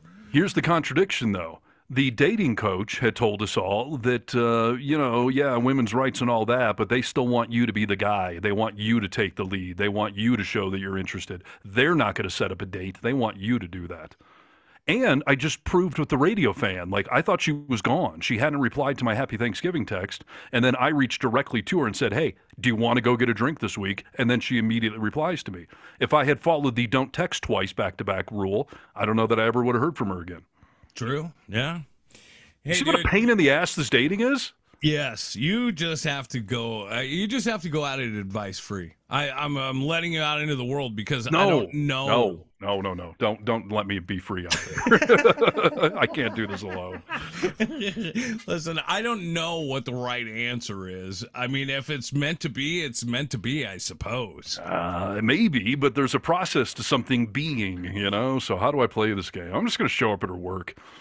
No, don't do that. Hat down, brim down low over the eyes. Hello, you. Like the pink shirt you're wearing today. Looks lovely. Dude, I'll tell you what. Do you know about my stalker, my one and only real stalker? I've got several, but yes, go ahead. In high school, where I lived was way out in the middle of nowhere, 2.5 acres, no street lights. It's dark back there. And in our driveway, we had one light that was on a pole. It went up about probably 20 feet in the air. It was like a street light, but it was made by my father. There is a knock on the door, and I go out there, and it's, nighttime, dark. Go out there, and there's just a little note sitting on my doorstep. I was like, huh. So I take it inside and I read it, and it is to me, and I don't know who it's from. It says, perfect you are, you I must have. And I was like, what the fuck is this, dude? And I'm in high school, dude. Yeah. I was like, what the fuck is this? So I go upstairs, and the dog starts barking. I look out, and here is this girl standing in the halo of the light. One light. That is shining down. And I read the note, and I look to try and see who it is, and at this point, I'm fucking freaked out, right? Well, it turns out to be this hot little Betty that goes to my high school. Yeah. She's into me, and I thought to myself, it's just a little bit too weird. It's a little too weird. And I stayed as far away from it as I possibly could, and now I'm friends with her on Facebook still. Time has not treated her well. And I ended up making the right decision. So sometimes you just have to see a hot piece of ass and walk away from it, dude. Sometimes. Oh, I don't know. See, when you high school, are you kidding me? In high school, if I received something like that, I would have been jumping all over that. Right. There is such a fine line between a sweet romantic gesture and being a creepy stalker. Yeah. Yes. I told you stories before where I've tried to do the romantic gesture that Hollywood has taught me. I'll leave a note, or I'll buy a gift for. I sent flowers to a woman once, like, will you go out on a date with me? Like, and they were all like creepy fucking stuff. I'm like, I was trying to be nice and sweet, what I've been taught to do by my 100%. Sisters and my movies. And that's what I'm saying here, Harness, is that, what, if I tell you to do the sweet thing, or if I tell you to back off, it seems like the opposite is what's working for you. Mm-hmm. I don't know. I have no idea. Do the opposite. No, yeah, okay. So you got one date out of anyone? Well, so we got Wednesday scheduled, the radio fan. I'm going to nail down this professor. I'm not letting her just slide. I mean, I'll be casual about it, but I'm not just going to let it disappear. I'm crushing too hard on this one. I'm intellectually turned on by this one, so we'll see where that goes. But last night I did have the date with the Valley girl, though. How'd that go? Well, That's a good question. The short answer is it was a good date. She's very nice. She's certainly cute. We spent a solid 3 hours just talking, and I mean, all is good. All right, we went where for dinner? It's one of my favorite restaurants in the Valley that I used to frequent with the Hindenburg, and I was a little concerned that either A, she may show up there randomly, but I was a little concerned too that maybe that will, I don't know, trigger some bullshit from my past. And sure, that part was mainly good. I feel like I kind of wiped that slate clean by having a new date there at an old favorite restaurant. But perfect. That was good. Yeah, we had a few drinks, ordered some food. What does she drink? Is she a wine drinker, hard alcohol? I don't. She got a cocktail. I don't actually know what it was. I don't remember. It was. I think it was whiskey based though. So nice. That's nice. I had tequila. She had whiskey. Yeah, I mean, it was all good. I mean, like a lot of people, at this stage of life, it's hard to meet somebody who doesn't have a history and some baggage and some, you're single, so probably your last relationship didn't go very well. Sure. And yeah, I mean, she's definitely got that going on. And it's a small concern to me because every woman I've ever met that has baggage from their past always ends up, suffocating me with it. But I'm not going down rabbit holes yet. It's a first date. Well, that's not my concern right now. You know what? I would be more concerned if she didn't reveal any sort of baggage. When people say, "Oh, everything's fine. My dating life's been perfect," because that's when they're hiding the really deep, dark stuff. Yeah, no, that's fair. I mean, she was definitely very open and candid about it all, so that's good. And she's a working class kind of person, not a career type. She's got jobs and. But let's back up just a hair. Can we back up a hair? Please do. Yeah. First of all, what are you wearing? I went with my my standard first date outfit, pretty much. I've updated my T-shirt though. Flip flops? No flip flops. It's winter. Good. Out, so. Thank God. I wore a black long sleeved plain T-shirt and a nice pair of jeans. I wore my all black Converse and my black glasses I always wear, and I was looking good and feeling good. I'm feeling good. 20 minutes in. Wearing, more importantly. Well, I hate to be a pig about it, but it was hard to get a good look at her body because she was wearing, again, it's cold around here right now. So she had one of these big, like, Afghan sweaters on, like the sweater vest kind of thing. Like, it was a nice looking top, but it was, there was one point she stood up and I'm kind of like, trying to check out the form and couldn't get a good read on that. But she's definitely attractive. I will tell you, the pictures she posted on her dating profile are at least 5 years old. And that's not necessarily a bad thing because I was looking at her pictures looking like, man, you look like you're in your like mid to late 20s, but you're 36. So if you just look young, then I guess that's a bonus. But when she showed up, I'm like, okay, now you look 36. She's still good looking, but clearly the pictures were a few years old. And what color was her hair? She's a blonde. She's blonde, any brown color eyes. in it? Pink, purple, any, I know she's someone who does that. Do you guys hear this? A little bit, yeah. I don't hear anything. It's a little bit of static. Yeah, I don't know where it's coming from, but it's annoying the shit out of me. Are we on post delay, Steve? Are we listening to us in post delay? No, I don't know. Anyways, I'll try to edit that out later. Yeah. To answer your question, Nick, what was it? What was she wearing? Oh, yes. No, color in her hairs. No, one of her dating profile pics, she did have some blue highlights, but no, she's got solid blonde hair, brown eyes. I mean, yeah, she's very cute and easy to talk to. There was this weird connection. She knows my daughter. How funny is that? That's very funny. It's very odd. Yeah. So she mentioned to me that she worked for a local orthodontist, and that's the orthodontist my firstborn goes to. Oh, so okay. I was like, that's, my kid goes there. And she's like, oh boy, like I've seen thousands of kids, but who's your daughter? And I told her name and she just like her jaw like dropped open and she was like, I know exactly who you're talking. Like your daughter, the redhead with the big smile. And she's like the most polite teenager I've ever met. And I'm like, yeah, like that's absolutely my kid. And she was like, I got to tell you, she's like, I'm not trying to sound creepy, but she's always been one of my favorites because she's such a remarkable kid. And I've always thought like she must have amazing parents to have such a good, well-mannered teenager. That is so weird, dude. I mean, it is too much of a coincidence. Are you accusing her of setting me up? No. I think it's a coincidence, but I mean, it's so weird that it's such a coincidence, too. But it's in a kind of a small town too. I mean, Absolutely. And but she doesn't live here. No, but there's only like one orthodontist around here, so if you're gonna, But yeah, no, I take it as a coincidence for sure. And actually, even more ironic, the orthodontist office is literally across the hallway from the radio station that Nick and I work at. So my first thing was like, wait a minute, like, have we met? Like, I work across the hallway. Oh yeah. And she was like, I got to be honest with you. I always saw the radio sign on the door, but it seemed like no one was ever there. So I never saw any of you guys coming and going from that place, which is probably accurate. I work from home a lot, and our morning guy hibernates in that place all day long. So, and it's a weird hallway. Let's be frank about it. I mean, there's no windows that you can see into the businesses. It just looks, it's a hallway with doors and white walls. Yes, it's an office building, multiple different businesses. And quite frankly, that orthodontist is only there one day a week. His main practice is off the hill. So they were only there one day a week, but that was funny. But yeah, bringing up my kid. And then like 45 minutes later in the dinner, just randomly, we're talking about something else. And she's like, is it weird that I know your daughter and that I think she's so amazing? Like, am I sounding crazy now?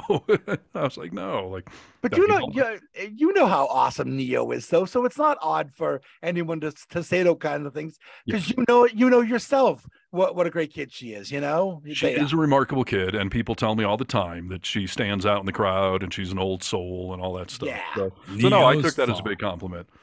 And I texted my ex-wife that little anecdote this morning, and her reply was, "Well, of your top 3, then she's currently my favorite." So so we'll see. She's second date material. I mean, I would certainly go out and see her again. Have you told Neo, by the way? No, and I don't know if I will anytime soon. I'm keeping my kids out of my dating life for now. Oh no, I just meant the connection part. It's kind of like, oh, funny thing, by the way, I mean, maybe I'll mention I met some nice lady or something, but that's I what don't know. My kids are dying to know about my dating life. But I gotta be careful with information. They are dying to know. Yes, Crosby in particular. More out of concern because he doesn't want certain things, or part of that, yeah. I brought up on the last show, my son's kind of cock blocking me a little bit because he doesn't want me to date a woman with kids because he's worried that she'll have some kid he doesn't like. But yeah, and he's curious. I'll tell you guys, I don't think I told you this story. A few weeks back, before I blocked her on my phone, Suicide Girl called me. And my phone was sitting on the kitchen counter, and Crosby was right there, and I have her picture saved.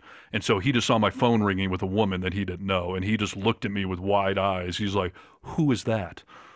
And I was like, "It's a friend, buddy. Like, just it's fine, And then he comes back out like 20 minutes later. He's like, "Can I ask you a question? Would you tell me if you were dating yet?" The kid went back in his room and it was just running through his head, like, who's the woman? Who's my dad talking to? Who's going to be the next one? He's definitely your kid. Yep. Yes. Yeah. So I don't know. Yeah, I had a nice time with her. We did kiss at the end of the night. Nothing crazy, but was it a peck or a makeout? So I have a first kiss dating philosophy that has done me well. My ex-fiance here, she talked about our first kiss for a year afterwards, about what a great job I did. Because here's my philosophy. You can't do a peck because that's misleading. Are you just being nice, sociable? Like, what's with the peck? Sure. Am I your grandma? But you don't want to linger too long, and you certainly don't want to get tongue involved. You don't want to turn this into a makeout session. So my philosophy is you kiss for about 2 seconds. You just give a nice passion kiss, 2 seconds, 1 Mississippi, 2 Mississippi, and then you pull back and you're done. You leave them wanting more. It's the whole point. You're just trying to lay the groundwork for future efforts. And you see how they respond. I mean, if they pull back prior to the 2 seconds, or if they give you some weird look afterwards, then, that's a good indication that you've done something foul. But no, I walked her to her car. I followed my 2-second kiss rule. I grabbed her hand and kind of just rubbed her palm. It was really nice to meet you. Nice. Little touch, little intimacy there. And then I turned and walked off into the night. So. Wow. And I immediately texted Nick my Katy Perry, "I kissed a girl and I liked it" meme. And I'm still alive, so dating safety. So you went in for the kiss, or she did? Or yeah, no, I went in, and that's a big thing. I usually have this gimmick I use where I ask them, Like, can I kiss you? And I find it's a good way to A, break the tension of the moment, and B, if you're going to say no, I'd rather you told me no than pull back. Pull or away. something, Yeah, sure. right? I did it with Jamie. I've done it with a few women in my career. And usually they comment afterwards of like, well, that was kind of sweet, actually, that you asked me if you could kiss me. This woman, though, no, I wasn't feeling it. So I just went in for the kiss. And she didn't struggle. I Nope. mean, she liked it. She didn't pull her mace out or anything. So Good. No, Well. she definitely liked it. I mean, she was smitten. She was grinning ear to ear throughout the date. And midway through, I don't remember what it was, but at one point she did the old, like, I got to tell you, your voice, like, wow, your voice so romantic, smooth, and your voice sexy. But then what? I don't remember. I was talking about my boyfriend Nick over here and this podcast. And I don't know if it's the sincerity or what it is, but, this is my usual trick. I just speak from the heart, and women really seem to gravitate towards it. But she stopped in the middle of one of my stories about the vocal minority, and she was just like, I'm having such a nice time. Like, I am so glad I met you. Wow. And That's good. Yeah. Sounds nice, dude. And I texted her when I got home saying, home safe, had a really nice time. Like, are you, do you want to do a second date? And her reply was something like, I'm still smiling. So, yes, I had a really good time and, look forward to date number 2. Nice. So, off to a So good you'll start. set it up in the next couple of weeks here. Next week. I mean, you don't wait too long, right? You got to do it the next week. Well, she's top of the batting order right now. So, I've got a brunch on Wednesday, hopefully Thursday night with the professor. But if not, it won't be the professor this weekend. So that means I have next weekend free. So I feel like I should be plugging somebody into my Friday or Saturday night. So, like I said, she's top of the batting order. So do I do another date this weekend? I don't know, kind of soon, but, well, I'm getting old here. I could die. No, I think you do it. But here's the thing, dude. You set up a date with her and you do it. Oh, we'll meet next Friday. The professor says, I can only do Friday. And then here you are trying to rearrange stuff because you don't want to miss your time with the professor. Well, then suddenly I have appendicitis or something.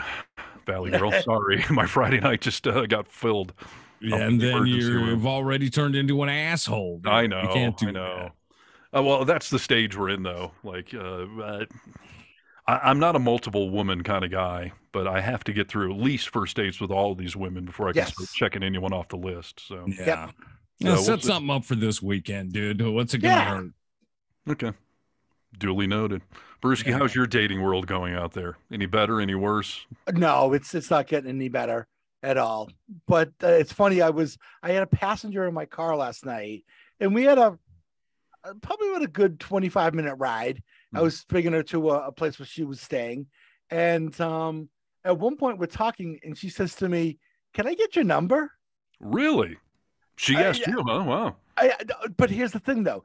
Now, granted, she put it under the guise of she's new here. She just moved here from Long Island. Her sister lives here and that sort of thing. And she's just like, you seem to know a lot of stuff around here. Could I maybe lean on you if I have questions about where to go and all that sort of thing. So, yeah, No. Listen, that's what you guys were telling me. Like, don't ask her for her number directly. Just say, like, hey, I do sales, and if you ever need to call me, like, so she's flirting with you. She wouldn't ask for your number otherwise. Well, but the thing is, because I can't ask a passenger for their number because that's really creepy. Yeah. But she asked me, and then she texted me right away last night. But then I didn't text her back till this morning because I didn't get home till like 3:30 in the morning, and I'm not gonna send you a text at 3:30 in the morning. Sure, but that's a good sign, though, dude. She asked for your number and then immediately texted you. Yeah. And she's 29. Uh-oh. Wow. That's under the 30 cutoff you all have established for me. I know. Are you a sex offender? We'll find out. Showmo. Well, No, so you're what, fine. was she a little hottie? Was she your speed, your style, your desire? She was. She's very attractive. Dark hair, kind of slim, a little bit of a Long Island accent. How do you know she's 29? You asked that already? She told me. Okay. Because she asked me how old I was. I told her 51. And then she's just like, and then she said, well, I'm 29. My dad was, since she was talking a little bit about her dad. My dad's 53. How cool. Her dad's 75, so that's good. Oh, okay, that is good.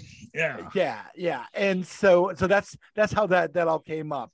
But she's educated. She graduated from a good school, and so I don't know. I'm not. What's the plan here? What's your strategy? I acknowledged the text last night. I haven't sent anything like, nice to meet you or anything like that. I just kind of acknowledged the text this morning, and then I don't know. Yeah, I'm not sure how to gauge it. I got your next move right now. I was going to say, Sarah Notoversiak, Nick, what do we say? What's your plan for him? All right, listen, Brewski. Yeah. Tonight or tomorrow, maybe wait until tomorrow, but maybe not tonight. Listen, what's her name? Kelly? Kathy? Jessica. Jessica. Making up names, but okay. Jessica. Hey, I was thinking about what you said. I got this great spot since you're new to town. This is a place that you gotta get to know. I mean, it's this is where locals go.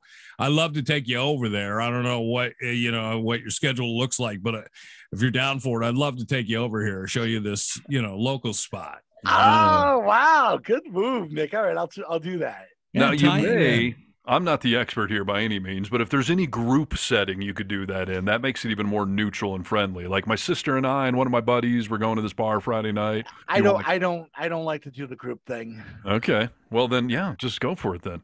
Yeah, but sometime I'll tell you guys my field trip date story that you'll get a laugh out of, but Okay. Yeah, no, I think you can hit this one solo, Brewski. I mean, you're going to be in a public setting.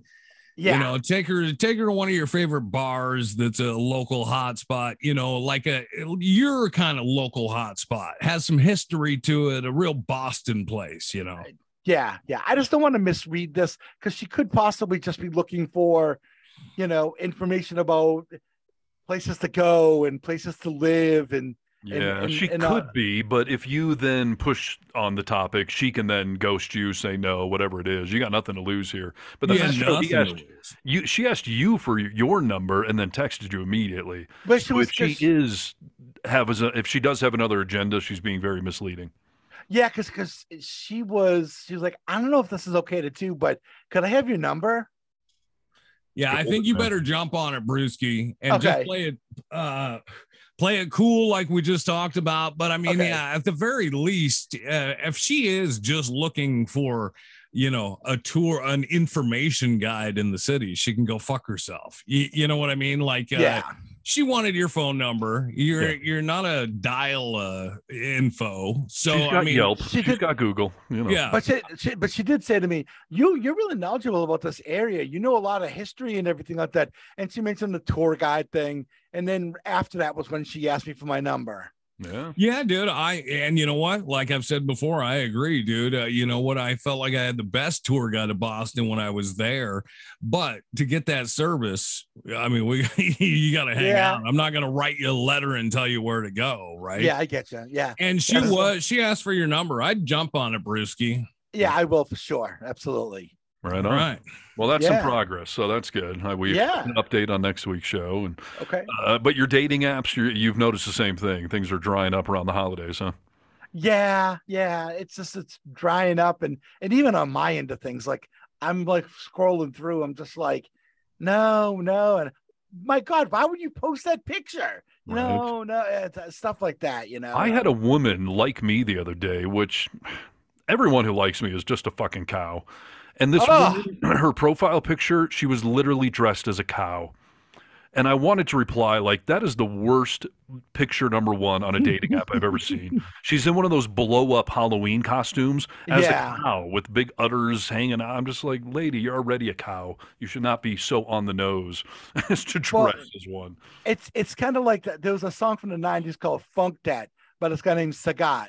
And he says, when I go out to a club, only ugly chicks step to me like I'm ugly or something. Right? Yeah, exactly. You know, I want to tell these women, who are you kidding? You think I'm I'm responding to you? Really? You got to respect them taking their shot, dude. Come on. I know, but this again goes to the dating coach saying women want the guy to take the first step. So when women are taking the first step, they're either super cool and proactive or they're butt fucking ugly, and they know they have no other recourse but to be reaching out to people.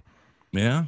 Well, now here's an ugly story real quick for you. Sure. So a couple weeks ago, this is an Uber passenger story. I pick up these two 20-something girls. They're probably 23, 24. And I pick them up in the North End, which is Boston's Little Italy. And I'm taking them to the Seaport, which is this new up-and-coming area. And we're talking, and they're like, hey, do you have any kids? And through the conversation, I'm like, oh, yeah, I have a son. He's 24. They're like, oh, that's around our age. Is he cute? You can hook your son up, not you, though. Oh, no, wait. And I said, well, he kind of looks like me. And then all of a sudden, crickets. Ouch. Right? Oh, so then I just said, we're having a good time. And I had to break that tension and silence because they got really silent. Oh my gosh, you're hysterical, Brewski. We having a good time, ladies. A good time. Yeah. He looks like me, but he's well endowed like me from the waist down, ladies. Too much for you to handle. Oh my God. Brewski and I are both growers, not showers, Steve. Don't forget it. Yeah. I guess I'm both. I don't know. You're a shower just out of the gate. I show up and sometimes they throw up. You know what I mean? My ex did that once. I got to tell you, I was so impressed. What do you mean? On you? She was going down on me in the shower, and she loved oral. She loved having me in her mouth. Giving oral. Yeah, and we were in the shower, and she was, I was getting close, and she was just, like motioning to me, like keep going, like yes, I'm digging this, and I came hard, like deep in her throat, and she took it like a frickin' champion, and then as soon as I pulled out, she threw up. Like I gagged her to the point that she puked, but she would not stop until I was done. She held it. This is gonna sound awful to say this, but I don't know what could after that. I told that story as politely and as complimentary as I could. God. It was an impressive feat that she pulled off. Is my point. Looking at her photos, I can tell she definitely liked that kind of thing. There's something about her when you look at her. There's something in her eyes that just says, yes, this is something that she's like. I wouldn't be surprised if you said, if I showed you this picture and I told you this story, would they match up? And I would say, absolutely. Yeah. What are we talking about here? Are we talking about the humanity? Yeah. All right. Okay. All right. Yeah, she loved it. There were times where, how do I say this slightly politely? She would want me. She would be going down on me while playing with herself. Like she was so turned on by it that she would be like, you get deep in my throat and I'll handle everything down south. Like, God. I mean, that's what I say, man. Like, she was a porn star. The problem is it blinded me to what a terrible human being she was. So catch-22, to say the least. Yeah. Wow. And of course, she ended up fucking me hard in the end, and not in a porn star way. So, yeah, not in a good way. It was not worth it in the end. No, I was the one left gagging and puking. So, fun times though. There were some good experiences there. It says something about it says something about her that she liked to be abused. Yeah. I don't know what it says, but yeah. I think it actually opens up my eyes and it makes a lot of sense to me that she liked to be abused. Well, let's be careful with that word. I don't feel like I was abusing her. No. Oh yes, you were abusing her. No. Listen, dude. Actually, I was treating her like my porn star woman. Like that's what she was. But let's be frank. You were abusing her in a way that she wanted. Listen, a court stenographer is writing this as we say this, so can you please amend your statement that I abused her? Because you know that's coming. Yeah, I disagree. That's Thank you, Brewski. And that is Brewski saying that, not anyone else. Okay, listen. There's 3 people on the show. Yeah, get all of us right, please. But yes, Nick Reynolds, can you clarify your earlier statement that will now be taken out of context? Nick, you want to... Nick, okay, you know... just real quick for the stenographer, supercalifragilisticexpialidocious. Good luck writing that down, okay? Well, no, Nick, I've got a suggestion for Nick. Okay, you ready? Yeah. Okay, Nick. After the show, I want you to go on the internet, and I want you to look up a guy named Rocco Siffredi. Okay. Okay, and you watch a couple of his videos with the ladies he does videos with, if you want to see what abuse actually looks like. Right. So. clarify any previous statements? Yeah, there has been no abuse. I'm not saying actual abuse. I'm saying that maybe this is I the should written just word stop here talking. everyone's reading now. Yeah. And Nick and I are making jokes based on actual history that has happened with phone calls I've gotten from lawyers and official transcripts of this show that have been written out. Maybe I should just stop talking. No. I'd like you to clarify your fucking statement already. Yeah, I did. I clarified it. Listen, this is what I'm saying. I'm saying that some people like, I don't know how to clarify it, dude. Listen, some people like to be treated like a porn star. She liked it. She wanted this. Yes. I was not abusing her. Yes. No. Obviously. She asked for it. She wanted it. She loved it. She needed it. I mean, that's... He's a dirty little whore, and that's fine. Oh, yes. And that's Steve saying that. So I love that. Correctly, That's great. Oh. Exactly.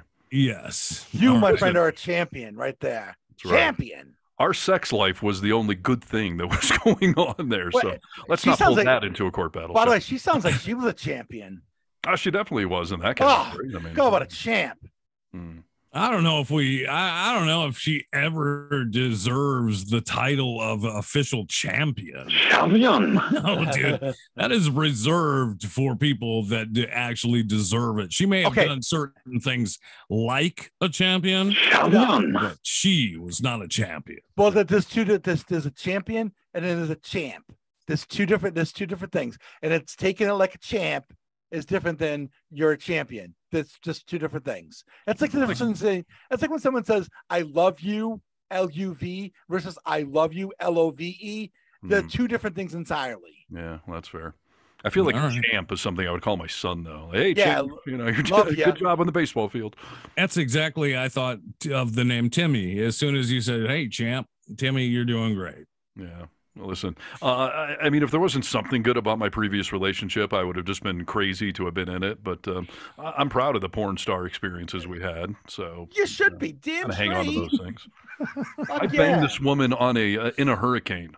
I mean, that's like Nick once said. That was like a X-rated Disney story. I mean, we were in a hurricane in Mexico. We went outside in the hurricane and had sex. Like that's a champion move right there. I'm proud. Oh man. The Scorpions would be right there, cheering you on. Like a hurricane, baby. So yeah, fuck yeah. Yeah, no, and yeah, she was a dirty little whore, and I mean that as a compliment, Your Honor.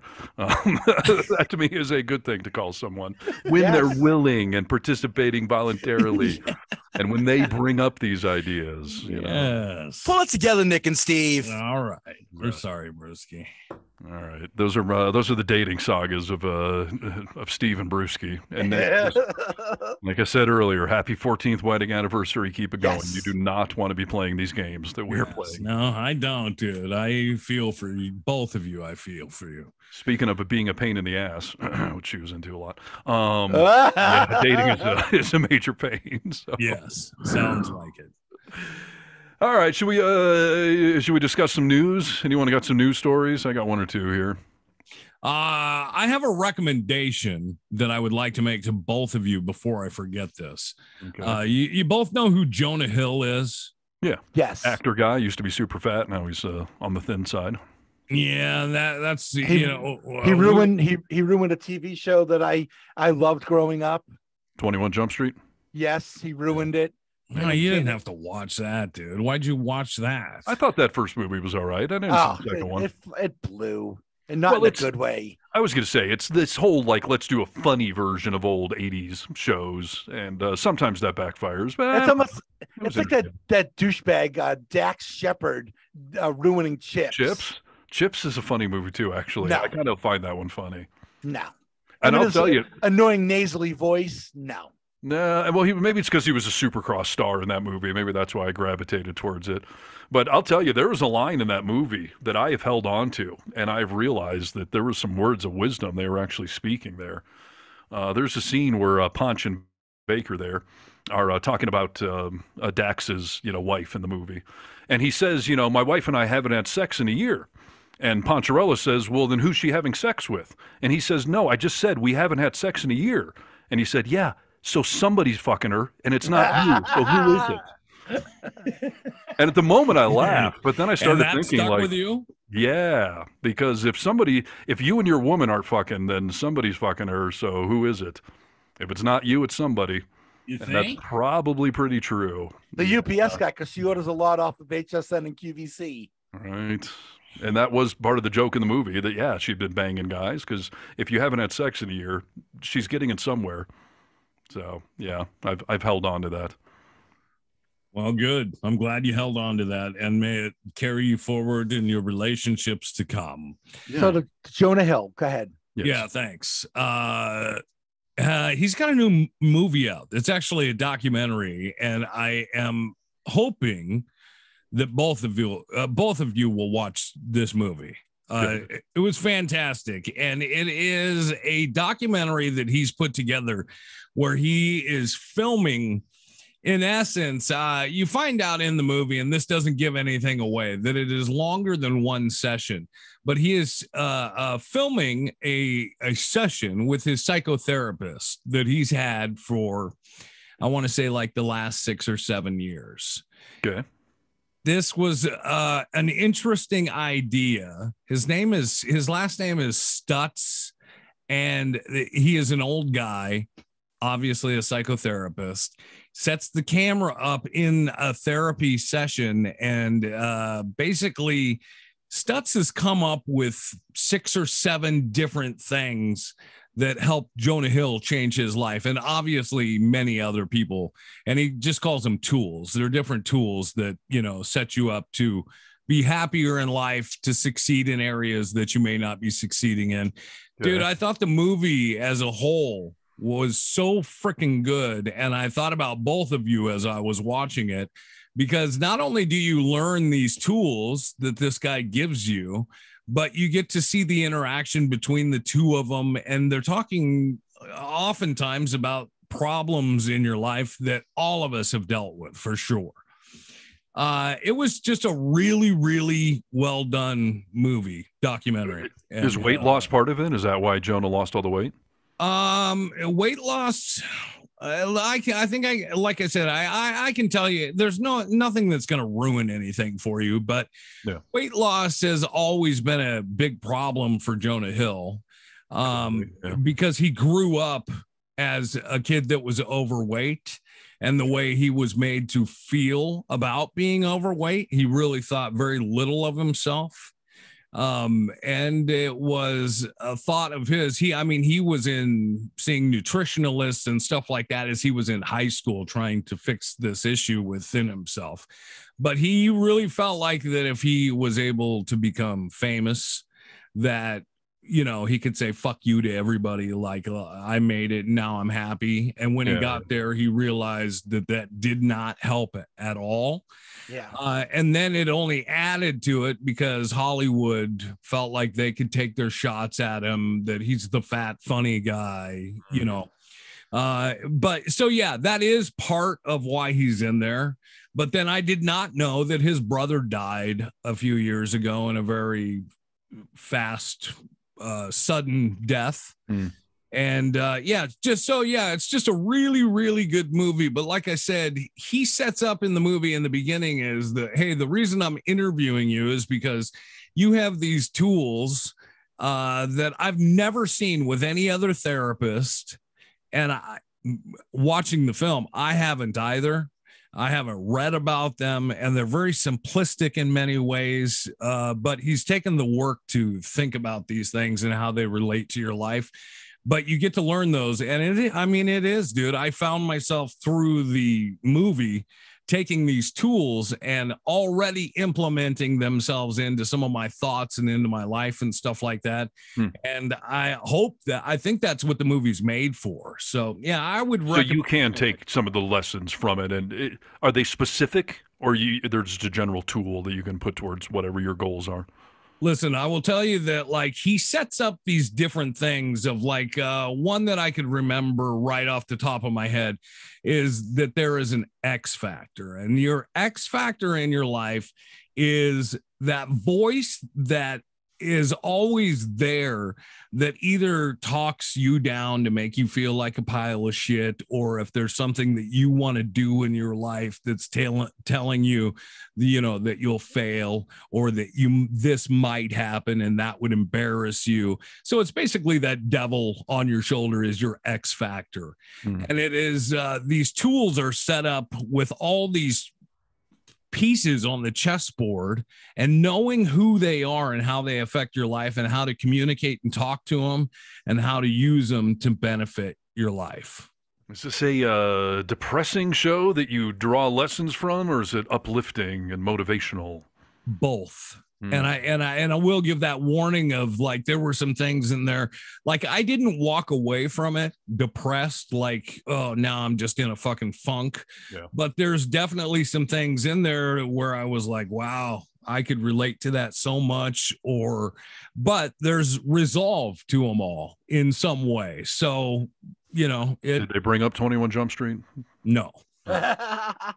Murdering it? No. But what's the name of it? Where's it at? It's on Netflix. Okay. Hold on, dude. Hold on. The title's not memorable, apparently. Yeah, it's called Stutz something. Hold on here, dude. My computer just froze as I was telling this. I watched a movie last night called Sluts. Is that close enough to Stutz? Nope. Okay. I learned a lot of lessons from that. I mean, let me tell you, a lot of takeaways. Yeah. So yeah, it's just called Stutz. It's Stutz. Stutz. Okay. All right.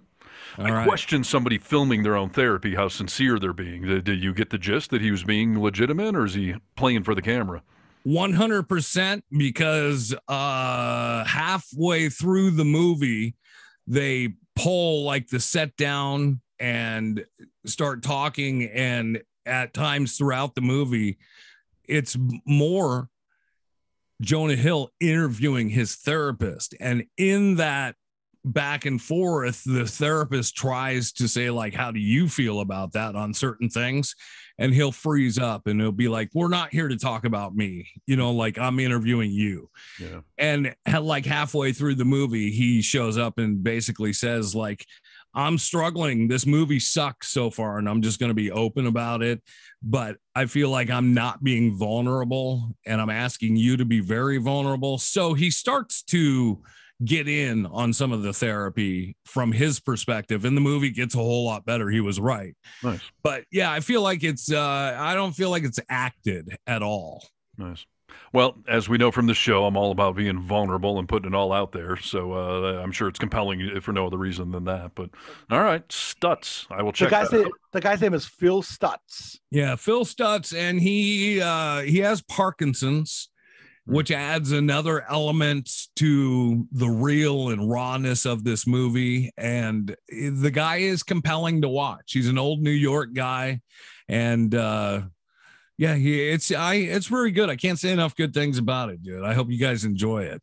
All right. I hope you enjoy Sluts. I would recommend that as well. I've been watching that for years. I think it's Sluts Part 38. Yes.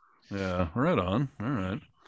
Let me see some news stories I have here. Our old buddies Chick-fil-A are in the news. This is an interesting thing. This is nothing about their shitty chicken or their anti-gay stances, but it's a question I would pose to you guys. Chick-fil-A, one of the franchise owners anyways, has launched a ultra-condensed work week. It's 3 14-hour days. How would you feel about that? I mean, a 14-hour day is obviously grueling, but a 3-day work week, that means you have 4 days off every week. I'm all in for it, dude. I mean, a lot of us pull 10, 12-hour days anyways in our jobs, 7 days a week. So I don't know. Brewski, yeah, what do you say? It would depend on the job that you do, you know? I mean, if you're on your feet in a food service type position. Yeah, you're making shitty chicken all day. That's what they're doing. Yeah, exactly. And you're on your feet all day long.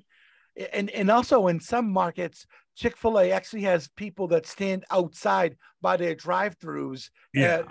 And think about being out in the hot sun for 14 hours, baking all day long for 3 days. Is that really worth it?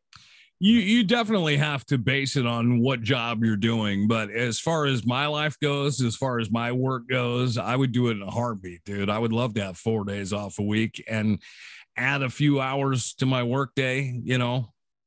I mean, I know folks that work 410s. Yeah, I mean, that's pretty close. So, yeah, this is 312s, basically, or 314s, I guess. Yeah, but I mean, 410s is less. You're only adding 2 hours to the workday as opposed to adding 6 hours to the workday. Yeah, I'm with Nick. Especially if it's a shitty job like this, if I'm showing up for 8 hours or 10 hours, I'd rather just pull the 14 and then have a 4-day weekend every week. And by the way, this guy says, this franchise owner, he says, since implementing this new work schedule, he has reported improvements in team morale and productivity, and this branch set a record for 429 job applications in 1 week for people wanting to apply for that work schedule. I would think so, dude. People dig that. Think about this. If you're a single mom or a single dad, and you don't have to get childcare for 4 days out of the week or whatever you're used to, you know, like this could really change your life. Yeah. Yeah. So, but I have a question. What do you do with the extra 2 hours? Are you getting paid overtime?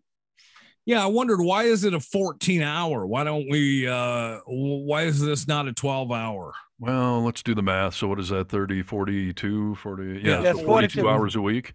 Yeah.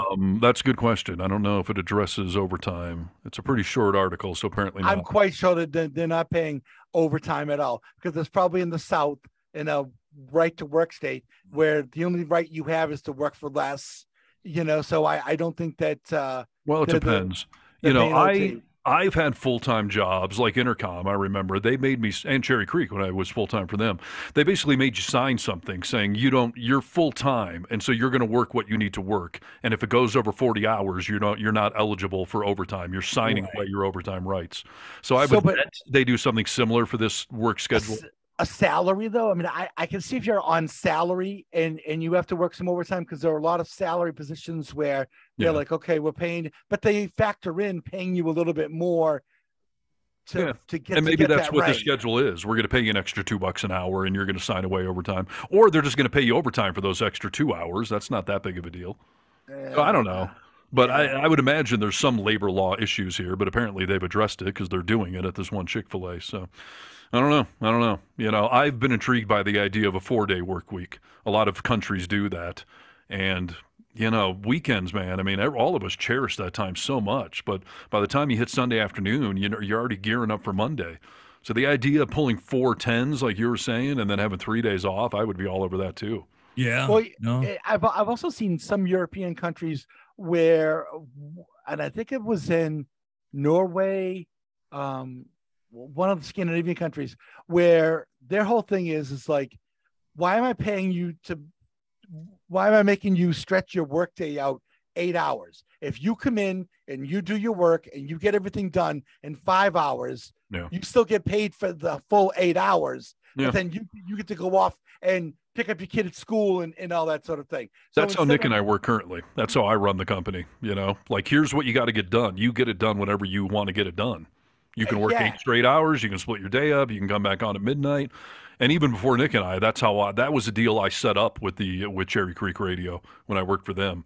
I told them, like, I will not work a 9 to 5 schedule. I've got kids. I got things to do. You tell me what needs to get done every day.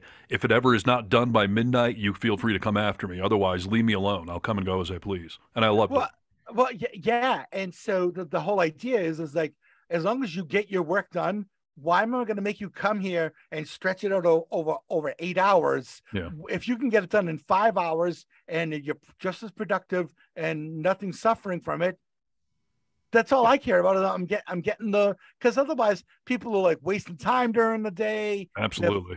There's only certain kind of jobs though that works. Like a restaurant it wouldn't work, obviously, but other types of jobs it would. So I don't know, Nick. What are your thoughts to split your schedule up? Does that make it worse that you spread it out over the day and you're working at midnight, or is that no? Because I have my option, dude. In fact, I can't think of going back to a schedule that I have to be there for a set amount of hours. I mean, I've got certain points in my day, obviously, that I have to have certain things done by this point. But for the most part, I mean, if I wanted to, I could do it the night before, in a lot of cases. Like the flexibility of having a flexible schedule is so good for your mental health, I think. Yeah, I agree. And I like working from home. My sister during the pandemic, it drove her nuts working from home. I prefer it. I do. Just let me get my work done when I need to. I like being able to just jump in the office and work for a few hours, go downstairs, sit on my own couch, make food and watch my own TV. So I dig it. I will say this, that I have, that I wish I could have the best of both worlds. I wish that I could have an office to go into when I wanted to, because I do miss the camaraderie of being around other people and fucking around at work together. I miss that, but I wouldn't trade it all for what I have now. I just wish I could have a hybrid, I hear you. Sometimes I miss that, but most of my coworkers annoy me, so I prefer to have a little gap. In all seriousness, and Nick, you know this, and I think Stacy even knows it at this point. I'll name her. She was such a time bandit. She would come in my office and just talk and talk and talk. And at one level, it's good bonding and, getting to know each other better and sharing but there would be a time where I'm like, I have shit to do. I am at this office to get stuff done. Like, stop coming in here. Yes. So working at home eliminates that. Call me or text me and I can choose to answer or not. Otherwise, leave me be. Yeah, Rachel deals with that at her work, of people who just want to constantly. And there it's like a team of different, 12 different people on her team. So, one will come in, then they'll leave, another one will come in. Like, enough already, dude. Yes. I said, you got to put something up on your door. I mean, I know you like to have an open door policy, but you got to put up like, hey, between 2 and 4, hey, come on in. Yeah, exactly. Yeah, I think Nick used to recommend that to me. Just start closing your office door. That will tell them not to come talk to you.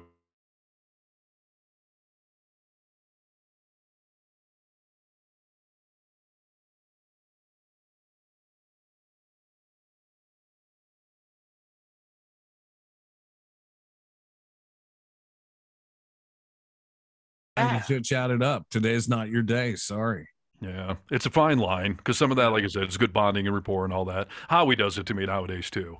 And I've gotten this technique down of, I think I read this somewhere. I just stand up. Stand up. Everyone knows you're done when you stand up. Like, all right, standing. Like, go ahead and wrap this up. Leave now. Yeah. I find myself with Howie in particular of having to make an excuse of, you know what, I gotta jump on a call in about 4 minutes here. What's new with you? Yeah. Howie and I have been working together for so long in person. He's basically become my work wife. So nowadays I'm pretty comfortable. Like, hey, dude, I got shit to do. Get out of my office. Like, right. Damn. Right. But yeah. And scene. Exactly. Yes. I'm out. All right. So, yeah, okay. I'm all down for the short work week, though. I don't know when we're going to do it, but we need to do it soon. All right. On the work environment thing here, I have an article talking about the 5 work personality traits that are actually forms of anxiety. Huh. Should we run through them and let's see if any of us identify as these, and or if I can identify any of you as these, or vice versa? I can't believe I'm doing this with my pants off. Oh, well, we can't see you, Brewski. It's fine. Yeah, let's go over them, Harness, please. All right. So number 1 on the list, perfectionism. Now, I am one of these people that prides himself on being a perfectionist. I often say in job interviews, like when they ask, what's your weakness? I'm a perfectionist. I just care too much. Yeah, you give the Michael Scott office interview. So this little blurb literally starts off, being a perfectionist is a popular answer candidates give when asked about their biggest weakness in a job interview, because having high expectations of yourself and others is generally seen as an acceptable trait. Right. But being a perfectionist is actually a form of anxiety. Nikki Lanchez-Drew, a licensed psychologist, said that it's a trait that most people associate with anxiety. Quote, it's about control, having it or being able to control who gets it if you don't want it. A big work project that is supposed to be a team project might turn into a solo one for the person who has this trait, as everything needs to go their way because they believe that their way is the best way. Sure. I have said 100 times that the reason our staff is so small at the radio station is when people leave, I'm just like, fuck it, I'm going to do it myself because I can do it better than you anyways, and I'm going to waste all this time training someone. So I've had multiple positions leave the station where I'm like, I'm just going to do it myself, save on payroll. Yeah, it's I'm right there with you. But unfortunately, I bring it into all areas of my life, and it's not the healthiest thing to do for ourselves. I've learned through years of therapy that I do that in my relationship of where like I bitch about Rachel not doing enough, but all the things that I'm bitching about are things that I have said, let me just do it because I know I'm going to do it my way, which I feel like is the right way.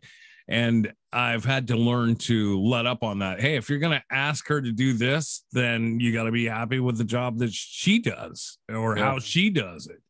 And sometimes I just cannot, dude. It eats me up inside of like, seriously, that's how you're doing that? Like, please just give that to me. Yeah. No, that's a fair point. I had that in my marriage where, Jamie would just do the dishes. But then I learned years later, she was just doing them because I wasn't. And so she just, instead of bringing it up and talking about it, she just said, fuck it, I'm going to do it. But then she built up all this resentment. And when it finally came out, I was like, you never asked me to do the dishes. She's like, because I knew you wouldn't, or you wouldn't do it right. So I just did it myself. Right. So it's like, well, which one of us fucked up here then? You for just doing it or me for not recognizing it? Like, yeah, no, 100%, dude. I mean, there were times, speaking of dishes, like, when Rachel would do the dishes and she knows that's something that like I do 95% of the time. And we've had discussions before of like, I wish this was a little bit more even, or sometimes I wish you'd do them.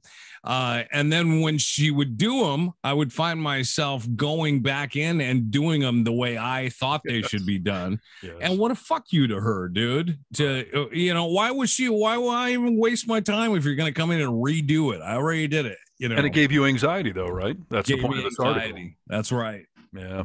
Let me ask you a question on that topic because I'm the same way. I always, after I made this epic mistake in my marriage, I became like obsessive about cleaning and doing the dishes and keeping everything orderly because it was part of what ruined my marriage apparently. So I'm not going to let dishes, fuck up my next relationship. So when I was with the ex-fiance there, I always did the dishes, but there were times where I would bitch about it. Like, maybe you could do the dishes once or twice. Right. When she would do it, it drove me nuts. When she would put the silverware in the dishwasher holder, she would do it pointing up. The forks, the knives, the spoons would all face up.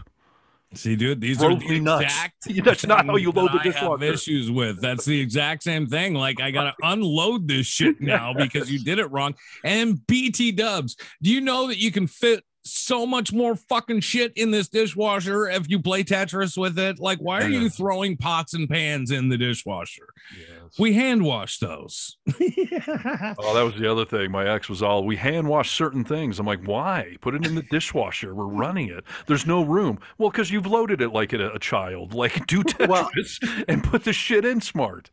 Well, I actually have certain things that I will only hand wash, and I wouldn't. We don't have a dishwasher here, but I wouldn't put it in the dishwasher. Why?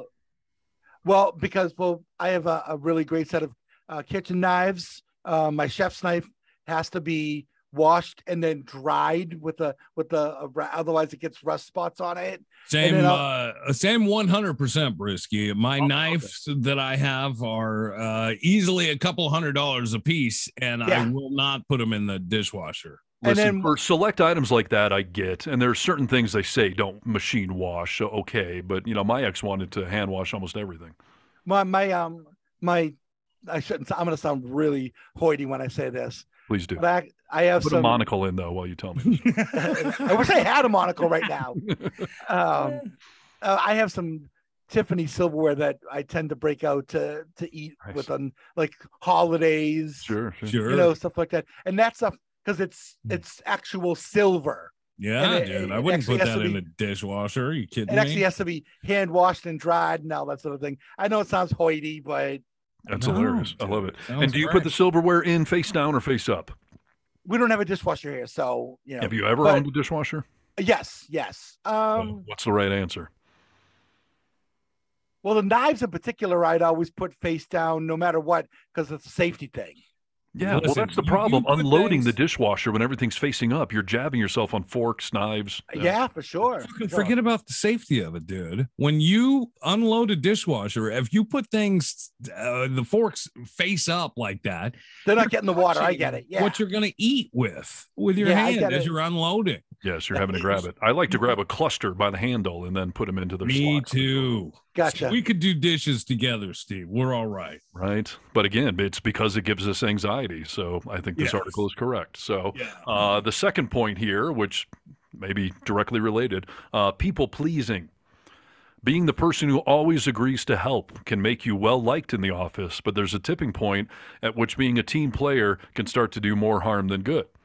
Quote, you're the employee of everyone's dreams. You say yes to everything that is asked of you. Cover that event? Sure. Add this project to your to-do list? Absolutely. Get it done by tomorrow? No problem, says Shannon Garcia, psychotherapist in some college. But if you are noticing that you are saying yes even when you don't have the time or energy, you are people-pleasing and is actually sacrificing too much of your own well-being for your job. Yes. I've had to learn this the hard way because it is me. I've done that for years. I've gotten better maybe in the last 5 or 6 years, I suppose, at being able to say no. Because I am a people pleaser in all aspects of my life, but I also have a hero complex and they kind of coincide with each other. And they do oftentimes more damage than, they're doing good for me. So, yep. Brewski, do you ever suffer from that trait? You want to do everything at the job or no? Not everything, but, sometimes there are things that that you're going to have someone do it, delegate it to somebody, and they're just going to fuck it up and you're going to have to redo it. Yeah. You're like, fuck, I'll just do it myself. That's that could be part of the perfectionist thing too. Yeah. I think that when I was not the boss, I did that all the time. I'll do it. I wanted to be the all-star and the hero. Yeah. Hoping for promotions or raises or whatever else. But I don't know. When I became the boss man, I guess I gave less of a shit. Well, although it's not true because like I said, I just told people like, you're quitting? Fine. I'll do your job for you. I got this. And sometimes, and I don't know if you guys are ever guilty of this, just being too agreeable. Sure. Yeah. That just always that like you're the one that's always agreeing to meeting times and shit like that when it doesn't always work and that sort of thing. When and other people aren't giving in and that sort of thing. Like, hey, work with me a little bit. Yeah. I do that certainly in the workplace, but I do it way more in my relationships. Oh yeah. What do you want? I'll do it for you. And I thought that was building me some sort of credibility of what a great guy, but then it turns out it wasn't appreciated at all. Yeah. It's just a big waste of time. Awful. Can't happen all the time, dude. You set up unrealistic expectations of who you are and what you do. Yes. But then it does also create a scenario in which people don't appreciate it, dude. I mean, exactly. I would do it all the time if I felt appreciated, but as soon as I see people taking advantage of it, that's when I get epically pissed off. Yeah, I'm out. Yep. So you paint yourself in a corner, I guess. Yeah. The third thing here, and again, these are what was the banner headline here? The 5 work personality traits that are actually forms of anxiety. Number 3 on the list is procrastination. This is usually let me rephrase it. was going to say, usually I don't do this, but I've become so overwhelmed of late because every time someone quits, I take on their job, and then I end up having so many things to do that I procrastinate on some of them. Yeah. If being assigned a project fills you with dread, you may put it off to avoid dealing with it. But it helps to recognize where your impulse to avoid hard things is actually coming from. Quote, if you find yourself avoiding certain people, places, or tasks at work, it may actually be your anxieties taking over. You may avoid eating lunch in the break room because of social situations that cause anxiety. You may walk out of your way to not pass this one person's cubicle who always wants to talk because you're worried it's going to be awkward. And worse, you may not go for a promotion because interviews always make you uncomfortable. Not the last one for me, but all that other stuff. Yeah, that does. Yeah, no, for sure. I could see a lot of that in me. I've been a procrastinator my entire life, too. Oh, yeah. A terrible procrastinator. It's ruined my life in certain aspects. My father was a procrastinator, and he modeled it to me perfectly for years. And being a procrastinator is terrible. It is something I've tried to get better at over the last, I guess it was 6-7 years. But am I great at it? No, dude, I procrastinated every day of my life still. Yeah. I'm with you on that, Nikki. That's why you and I bond so well, I think. Yeah. And I mean, it really does ruin my fucking life because I get mad at myself every time. I procrastinate to the right to the edge. If everything that I'm going to do doesn't go perfect, and I have run out of time. And what I mean by that is, like, sometimes when I go on to get on the air for the day, my show starts at 10:02 officially, I suppose, but I'll push it up until 9:59. And if my computer loads like it's supposed to, and everything happens as it's supposed to, I'll be on the air on time. But if one little thing fucking goes wrong, I'm not, dude. And it just stresses me out and kills me. I know. You should fucking start that 10 minutes earlier, dude. You'd be great. Yeah. Yeah. It's funny, I historically in my jobs, I usually don't procrastinate, but I've always had jobs that the daily list is attainable, like you can actually get through it. Ever since I became the general manager, there's this joke in all my relationships about my daily to-do list. It's impossible to get through. So every day ends with me bumping stuff to the next day. And it just snowballs over the weeks and months. And there's just a point in every day where I give up on my work day. Like, I can't get to these 10 more things. Like, they're going to have to be wait for tomorrow. And then tomorrow it's the same thing. Maybe you get to 1 out of 10, but then you add 2 more things. I mean, it's a snowball for me. Yeah. And that causes all sorts of anxiety for me, to say the least. Yeah. This note that what they were saying, though, about avoiding coworkers. I mean, if I see, Nick knows this, I hate using the men's room with other people. Like, I'm not in there to chit-chat with you. And we used to have this problem on commercial breaks when we did the talk show. Like, we all only have 4 minutes to go pee. And if someone else was going, I would just hold it till the next break because I don't want to run into you in the bathroom. And I do this all the time. Not only like Howie, if I show up and I know he's in the bathroom, I will either wait or sneak around him and hope he's leaving the building before I'll go into the bathroom. I got this one guy that works down the hall. Our bladders seem to just be in unison. And we're always going to the fucking bathroom at the same time. And Why does it bother you so much? The awkwardness of it. I need to focus and concentrate to let everything flow.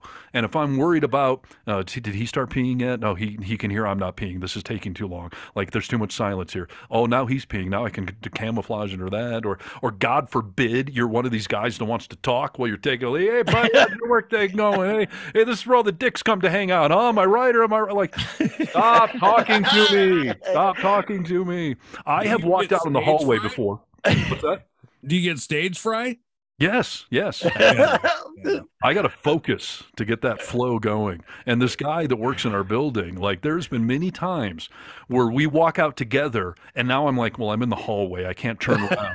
But we walk to the men's room and he turns in and he holds the door. I'm like, no, going out to my car. And I'll just wait for him to go in the bathroom and then I'll go back in the station and just wait 10 minutes and then I'll go.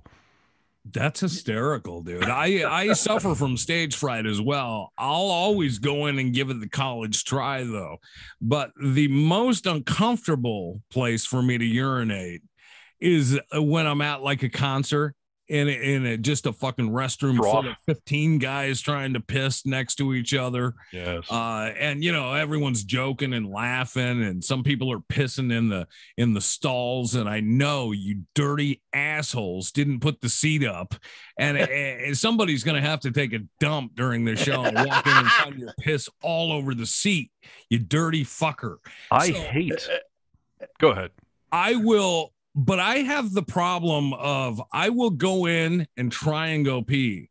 And if it doesn't get started in about a 20-second period, I have talked myself out of being able to do it. But then I am too uncomfortable at that moment to put my dick in my pants and go and leave. So I sit there staring up at the ceiling, shaking my shoulders, acting like I'm peeing, and then, give myself about 45-second pee and then go wash my hands and leave, and then turn around and come right back in, hoping that I can go this time. I have fake peed before, where I have been in the men's room and the guy will come in, "Hey, Steve, how's it going?" I'm like, "Ugh," like I didn't get started yet. So then I'll pretend like, "Yep, I'm done," and I'll leave, and I'll just wait a couple of minutes and come back in. I mean, it's yeah. We had a coworker at Entercom in Seattle who worked for The Rock that I would run into in the bathroom. I don't know why he'd always come in the bathroom. We'd always end up coming in at that same time, and I'm standing there doing my thing. He's at the urinal next to me, and he would turn and look right at me and say, "Hey, Brewski, what's going on? How's it going over there? Everything going all right and everything?" That is violating men's room etiquette. I hate it. And if I told you who it was Ryan Castle, and you can see him just doing it because he knows he's fucking with you. Dude, I'll tell you what, I have done this before, where if we are in an uncomfortable situation in the bathroom peeing together, or even with strangers, I will look over and just whisper, "Make eye contact with me."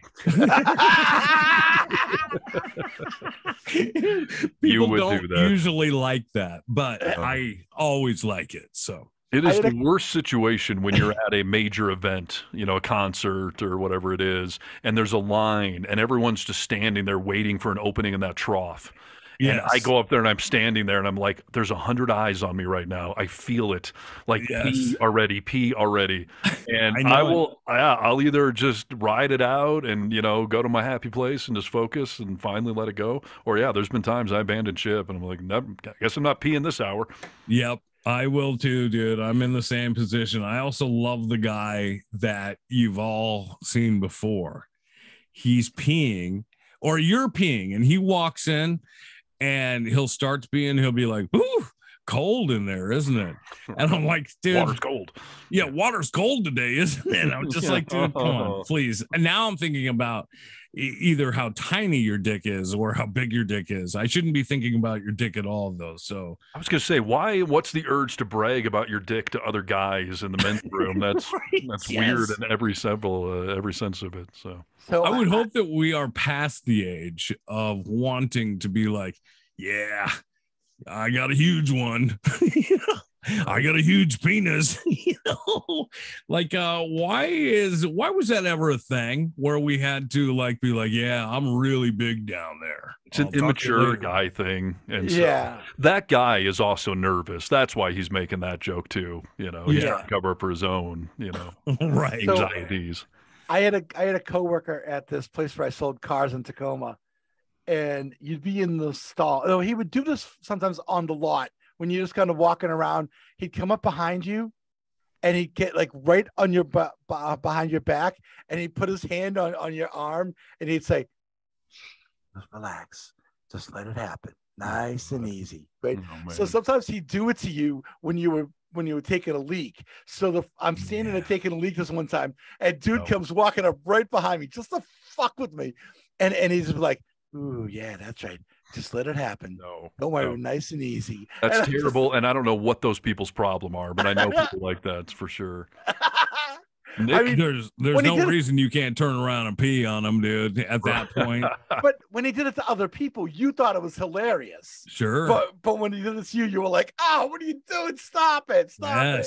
Well, one of Nick's favorite pranks, we used to work at a radio station together in Seattle, and Nick would occasionally have interns in there that he was training, for college credits or whatever. And Yeah. Nick, I would go on the air, and Nick would tell the intern, like, "Hey, Harness loves it if you just go massage his shoulders while he's doing it." And this one fucking intern, sure as shit, I'm on the air, and I just feel these hands on my shoulders, and I just like tense up. I'm like, what? Get your fucking hands off. Like, I get through my break, but then I take my headphones. I'm like, what are you doing? He's like, Nick said. Like, Let me tell you, too. There's your first mistake. We're working at a radio station where the breaks are only, 15, 30 seconds long. Yeah, so it's quick. not like he had to just work through it. Everything was tight. Right, and this guy would walk up and just start rubbing his shoulders, and I could just see Steve dying inside. Yeah. There's nothing funnier to me, dude. There's But I maintained on air, right? You wouldn't have been able to tell. Exactly. Professional. Very professional. Nick and I used to have a lot of stuff like that really was hilarious. I'd be doing a break and my microphone would just start slowly moving away from my face. Nick would sneak around the console and start pulling on the microphone stand to pull it away from me. You redo things on the board so everything doesn't play right. I mean, it's kind of fun. The thing that's so funny, dude, is that we were working for, $80 million radio station. Right. In a big city. You got these idiots in there like saying, how can we ruin this show? Right.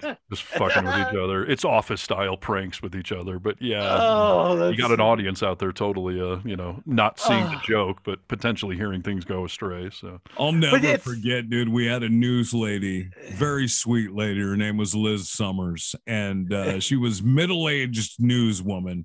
And she was the kind of person, she didn't cuss, she was just kind of a sweet lady. So one morning I'm in there filling in for the producer, and her news studio, if you'll remember, boys, in the Intercom building was in a different studio, right? Yeah. Right next door, So, though. yeah, right next door. So you could see each other through glass. But I snuck into her studio during her news break. She did a news break, then a 60-second spot, and then she would do the second half of her news break. Uh-huh. So I sneak into her studio on my hands and legs, crawling, and get behind her board.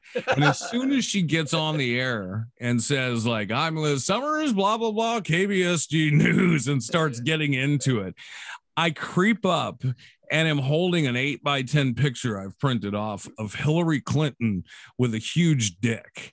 And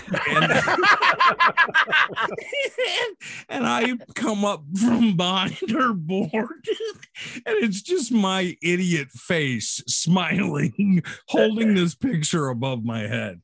Dude, I have never seen an older lady lose it on the air, and I thought she was going to be so mad, but she thought it was the funniest thing in the world.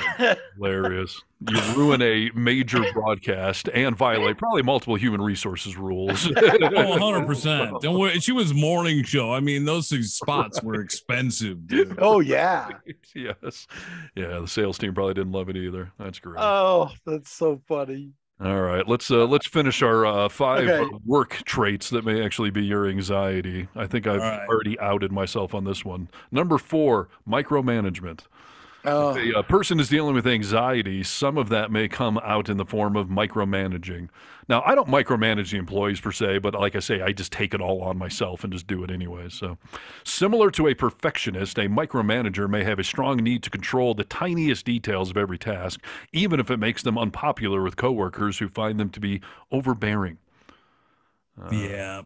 This therapist says for anxious micromanagers, quote, your move is to try to control the environment, to try to make sure you're on top of it, in charge of it, have a hand in every single thing that's going on, because you think if I don't do it, it won't get done, or it will get done poorly, and that will come back to bite me. Oh, yeah. That doesn't I think we've all bother me admitted so to much. some of us to this. Yeah. What's that, Nick? But that one doesn't get me too much. I don't micromanage people, and yeah, but you micromanage yourself though, right? You take on the task because you want it. Like it said, you just said with Rachel, I'd rather just do the dishes myself, and they're saying that's part of micromanaging. I'll just do it myself. Yeah, for sure. So those are your anxieties. We've got a lot of anxieties between the three of us. Did we have them all of them? Number 5, I don't know about. Number 5 is busyness. If you feel like you always need to plan happy hours and keep up with every coworker's social life to be the best employee, reflect upon where your need to be in everybody's business is coming from. This therapist said the desire to keep yourself involved could stem from the anxieties or fear of not being liked or accepted by your coworkers. I don't do this one. Nope. I don't give a shit what your opinions of me are. So I don't need to know your business. You know, you do your own thing. If we happen to run into each other after work, or we're heading out the door and we're both heading towards the same bar, sure, I might have a drink with you, but I don't need to plan like, let's have an after work cocktail hour for the team. I agree. You know, the one thing I probably fuck up on as a boss, but it stems from this. I don't do holiday parties. I don't give a shit. I don't want to socialize with you. I'd rather give you the week off or give you some sort of cash bonus or something. Do we all need to go have a mixer together? It's probably good for morale if we did, but I don't do them. It's so hard to say, though, because when I'm thinking about these questions, I work with my friends, so it doesn't sound terrible to me. But if I'm having, a Christmas party with, other people that we've worked with, I wouldn't care. Yeah. No, the staff is weaned down over the years at the radio station of ours. And, back in the day, we did do parties, but I was never the one planning it. And there was more than one holiday season where it would come up where I was general manager and someone would be like, are we planning a party? I'd be like, oh, yeah, I guess we should. Let me slap something together here real quick. Yeah, I don't need that at all. And I know people in my life that are like that. I have a cousin who is so into, she's like a drug addict when she gets info about someone else's life. Like, she wants the tea, she wants the drama, she wants to be a part of it and to be able to tell other people, like, hey, did you hear freaking what happened to Judy? Yeah, like, she loves that, dude, and I want nothing to do with it. I don't want in it. No, that's common for sure. And I'll tell you, one of my first realizations that I was the boss when I first got promoted to general manager at the stations. Everyone would always gather around the sales cubicle desks and gossip about the company and the stations and this employee and that employee. I was always right there with them. Sometimes just, eavesdropping and being part of it, but other times, joining in the conversation. But yeah, one of the first few days I was promoted to general manager, I remember walking out in the cubicle world and everyone stopped talking. Oh, because now I was the man. Now I was the one they're gossiping about and ripping on and throwing under the bus. Oh boy! So that was a weird realization. That's been a hard realization for Rachel to realize that, like, all of her employees are not going to like her. Like, she really has an issue of wanting to be liked by her employees. And when I told her, you're not going to be liked by everyone. I mean, they'll like you most of the time, but some of them are not going to like what you do all the time. And you just got to be okay with that. Yeah. Remember, when the conversations that you and I have at dinner about your employees, they're having about you. Yep. Yeah, it's unavoidable for sure. I mean, you got to just try to do what you think is right. And, sometimes you get feedback you may want to address. But, for the most part, no, you're never going to win them all. And they're never all going to love you. So, and they probably aren't supposed to. You're probably being too amenable of a boss if there's no complaints at all. Yeah. So, yeah, it's fun stuff. Well, this is an anxious crew, dude. Apparently. But we're getting shit done. So is that what matters at the end of the day? Must be. Apparently, but slowly killing me. Yes. I told my date last night, like, the pandemic, trying to survive that as a small business owner has been brutal. I said, I had no gray in my beard 3 years ago, but now I do. It's taken over. It really has. And that's halfway a joke, but not entirely. No, I was watching Obama on something this morning, and I thought, it is crazy just to see what that 8 years did to you, my friend. Yes. Like, you had no gray. You are all gray. Yep. Yeah. The White House always ages people, but it did not for Trump. And my theory is because he didn't stress about anything. He didn't give a shit about anything. He didn't do anything. He had fucking executive time from 11 to 2 every day. Exactly. He wasn't actually working or stressing, so why would it age him? Yeah. No, he played a lot of golf at his own resorts and made money playing on his own courses. Right. But somehow that's not a controversy. And got real sniffy in the process too. Yes. Oh, that sniffy thing, dude, just bothers the shit out of me. I can't listen to a person do a speech. And that first debate with Hillary, or maybe it was the after the tape came out about grabbing by the pussy. Remember how we all anticipated, like, wow, how's this debate going to go? And he obviously got through it, but that whole debate was filled with. Yeah. You think it's a coke habit, or you think it's just some nervous tick? Nope, it's coke habit. You think it is for him? I know it is for his son. Okay, think about this. He came up in the 70s in New York City. Right. Sure. You know, I have no doubt that during his New York City party days he did blow. But do you really think he's still doing it nowadays? I think destroy his nose and that. No, I think it's maybe moved to Adderall. You think Trump is snorting Adderall? That's a fact. Cool. I think it's. I'm serious. I think he's on some sort of drug like that, Adderall. Some coke, probably. Yeah. So what you're saying, that Trump is a drug addict? Absolutely. That's a fact. I'll say that equivocally. 100%. He is a fucking druggie. He's a drug addict. Listen, he's one of those people that's such a public figure, they're not allowed to sue us. So go ahead and say whatever you want. It doesn't matter. What's he going to get out of me? I don't have shit. So come at me. I don't care. He's a druggie. I'm trying to bait people into suing us, quite frankly, because we could use the publicity. Yeah, we'd like to have some sort of lawsuit that we can get going here. Go ahead with your court transcripts and all that. So. Yes. No, you do see that he is still election denier and polling for Carrie Lake. Is that what her name is? Carrie? Yeah. Carrie Lake. It's just comical how this is turning out exactly like we thought it would. But how he is really feeding in front of people. See? I told you a long time ago, dude. They're stealing it from us. They're stealing it. It's all he's got. It's all you can defend when you're a loser, to say the whole thing's rigged. Playing the hits. Yeah. Playing the hits. It'll be interesting also to see what happens with Herschel here. The amount of money raised between the two is much lower on Herschel's for this runoff campaign race fund. Yeah. No, I'll be curious to see who wins that. I think Warnock might be able to pull it off, but I don't know. There's much less attention on it now that it's not a, deciding factor for control of the Senate. Yeah. But they had a really great turnout this past weekend for early voting, which the Republicans tried to stop. Yeah. And this had a really, really excellent turnout. Yeah. The problem is Democrats thrive at early voting. Republicans thrive on day of voting. So you got to wait till it all washes out to see which category was bigger. I'm hoping that enough Democrats thought, oh, fuck, we didn't think that was going to be close. I'm going to go vote. I got to go vote. Mm-hmm. Yeah. Well, we'll see. All of this and so much more as the world turns. So, we got to wrap this thing up, everybody. Find us on all the social medias. Reach out and touch us, literally, figuratively, whatever you want to do with that. But, and Wichita, Kansas, I'm still waiting for you to find us. Go to thevocalminority.net. We got a contact thing on there.